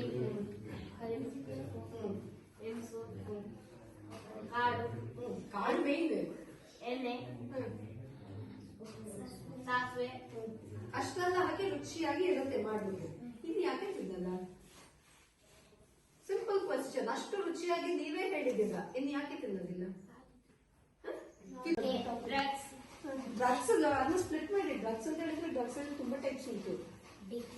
ಡಿಕೆ ನಾವು ಗಿಡ ಸಾಕುವಾಗಿ ಉಂಟು. ಡಿಕೆ ದಕ್ಷಿಣ ಕನ್ನಡ ಅದೆಂತ ಸ್ವಲ್ಪ ತಗೊಂಡು ಬಂದು ಅವರಿಗೆ ನಾನು ಗೈಡ್ ಮಾಡ್ತೀನಿ ಏನೆಲ್ಲ ಮಾಡ್ಬೇಕು. ಆ ತರ ಬಿಸಾಕಿದ್ರೆ ಏನ್ ಪನಿಷ್ಮೆಂಟ್ ಕೊಡ್ತೀನಿ ಅಂತ ನಾನು ಹೇಳ್ತೀನಿ. ಸೊ ಆದಷ್ಟು ಅಂತದನ್ನ ಬಿಸಾಕದನ್ನ ನಿಲ್ಸಿ. ಚೆನ್ನಾಗಿ ತಿನ್ನಿ, ನಿಮಗೆ ಎಷ್ಟು ಬೇಕೋ ಅಷ್ಟು ತಿನ್ನಿ. ಜಾಸ್ತಿ ಹಾಕೊಂಡು ಬಿಸಾಕೋಗೋದು ಬೇರೆಯವರಾದ್ರೂ ತಿನ್ಬೋದಲ್ಲ. ಕಡಲೆಕಾಳದು ಉಸ್ಲಿ ಚೆನ್ನಾಗಿರುತ್ತೆ. ಮತ್ತೆ ಗ್ರೀನ್ ಗ್ರಾಮ್ ಎಂತ ಹೇಳಿದ್ರೆ ಹೆಸರು ಕಾಳು, ಅದ್ರದ್ದು ಮಾಡಿದ್ರು ಚಂದ ಇರುತ್ತೆ. ಚಂದ ಮಾಡ್ತಾರೆ ಹಾಸ್ಟೆಲಲ್ಲಿ. ನಾನು ಹಾಸ್ಟೆಲಲ್ಲಿ ಊಟ ಮಾಡಿದ್ದೀನಿ. ಹೊಸದಾಗಿ ನೀವೇನು ಊಟ ಮಾಡ್ತೀರಿ ಅದನ್ನೇ ನಾವು ತಾನೇ ಊಟ ಮಾಡೋದು. ನಮಗೇನು ಸ್ಪೆಷಲ್ ಆಗಿ ಮಾಡ್ತಾರ? ನಿಮಗೆ ಕೊಡೋದಿದ್ದಾನೆ ನಾವು ಊಟ ಮಾಡೋದು. ಅದು ನಮಗೆ ರುಚಿ ಆಗ್ಬೋದು, ನಿಮಗೆ ಯಾಕೆ ರುಚಿ ಆಗಲ್ಲ? ಮಾತಾಡಿ. ರುಚಿ ಆಗುತ್ತೆ ತಾನೆ ಎಲ್ಲರಿಗೂ. ಹಾಗಾದ್ರೆ ರುಚಿ ಆಗುತ್ತೆ ಅಂತ ಹೇಳಿದ್ರೆ ಎಲ್ಲರೂ ಇವತ್ತಿಂದ ಸ್ಟಾರ್ಟ್ ಮಾಡ್ಬೇಕು. No throwing. Yes, no confusion ಅಲ್ಲಿ ಇದ್ದೀರಾಗ. ಸರಿ, ಹಾಗಾದ್ರೆ ಅಲ್ಲಿಂದ ನೆಕ್ಸ್ಟ್ ದಪಕ್ಲು ಸಮೀಪದ ಬಲ್ಲಮೌಟಿ ಗ್ರಾಮ ಪಂಚಾಯಿತಿ ವ್ಯಾಪ್ತಿಯ ತೋಟಗಳಲ್ಲಿ ಕಾಡಾನೆಗಳು ದಾಂಧಲೆ ನಡೆಸಿ ಅಪಾರ ಕೃಷಿ ಗಿಡಗಳನ್ನು ಧ್ವಂಸ ಮಾಡಿ ನಷ್ಟ ಉಂಟು ಮಾಡಿದೆ. ಕಳೆದ 15 ದಿನಗಳಿಂದ ಪೇರೂರು, ಪುಲಿಕೋಟು, ನೆಲಜಿ, ಪಂದೇಟು ಭಾಗದ ತೋಟಗಳಲ್ಲಿ ಕಾಡಾನೆಗಳ ಹಿಂಡು ದಾಂಧಲೆ ನಡೆಸಿದ್ದು ರೈತರು ಅಪಾರ ಸಂಕಷ್ಟಕ್ಕೆ ಒಳಗಾಗಿದ್ದಾರೆ. ಕಾಡಾನೆಗಳ ಉಪಟಳದಿಂದ ಅಪಾರ ಪ್ರಮಾಣದಲ್ಲಿ ಕಾಫಿ, ಬಾಳೆ, ಅಡಿಕೆ ಸೇರಿದಂತೆ ಕೃಷಿ ಗಿಡಗಳು ಹಾನಿಗೊಳಗಾಗಿವೆ. ಕಾಡಾನೆಗಳನ್ನು ಒಂದು ಭಾಗದಿಂದ ಕಾಡಿಗೆ ಅಟ್ಟಿದ್ರೆ ಮತ್ತೊಂದು ಭಾಗದಿಂದ ನುಸುಳುತ್ತವೆ. ಗ್ರಾಮದ ಜನರು ತೀವ್ರ ಸಂಕಷ್ಟ ಅನುಭವಿಸ್ತಾ ಇದ್ದಾರೆ. ಇದೇ ರೀತಿ ಮರಂದೋಡ ಗ್ರಾಮದಲ್ಲಿ ಕೂಡ ನಿರಂತರ ಕಾಡಾನೆ ಹಾವಳಿ ಮುಂದುವರೆದಿದೆ. ಬೇರಿಯಂಡ ಕರುಣಾ ಅವರ ತೋಟದಲ್ಲಿ ದಾಂಧಲೆ ಮಾಡಿದ ಕಾಡಾನೆಗಳು ನೀರು ತುಂಬಿಸಲು ಬಳಸುವ ಸಿಂಟೆಕ್ಸ್ ಟ್ಯಾಂಕ್ ಅನ್ನು ಹಾನಿ ಮಾಡಿ ನಷ್ಟ ಉಂಟು ಮಾಡಿದೆ. ಅರಣ್ಯ ಇಲಾಖೆ ಅಧಿಕಾರಿಗಳು, ಸಿಬ್ಬಂದಿಗಳು ಗ್ರಾಮದಲ್ಲಿರುವ ಕಾಡಾನೆಗಳನ್ನು ಕಾಡಿಗಟ್ಟುವ ಕೆಲಸ ಮಾಡ್ತಾ ಇದ್ದಾರೆ. ಆದರೆ ರಾತ್ರಿ ಹಿಂತಿರುಗುವ ಕಾಡಾನೆಗಳು ಗಿಡಗಳನ್ನು ಧ್ವಂಸ ಮಾಡ್ತಾ ಇವೆ ಎಂದು ಮಣವಟ್ಟಿರ ದಯಾ ಚಿಂಡಪ್ಪ ಬೇಸರ ವ್ಯಕ್ತಪಡಿಸಿದ್ದಾರೆ. ಕಾಡಾನೆಗಳನ್ನು ಸೆರೆ ಹಿಡಿಯುವ ಮೂಲಕ ಸ್ಥಳಾಂತರಿಸಲು ಕ್ರಮ ಕೈಗೊಳ್ಳಬೇಕು. ನಷ್ಟ ಸಂಭವಿಸಿದ ಬೆಳೆಗಾರರಿಗೆ ಸೂಕ್ತ ಪರಿಹಾರ ಒದಗಿಸಿಕೊಡಬೇಕೆಂದು ಗ್ರಾಮಸ್ಥರು ಒತ್ತಾಯಿಸಿದ್ದಾರೆ. Kodagu channel news, Duggala Sadananda, ನಾಪಕ್ಲೋ.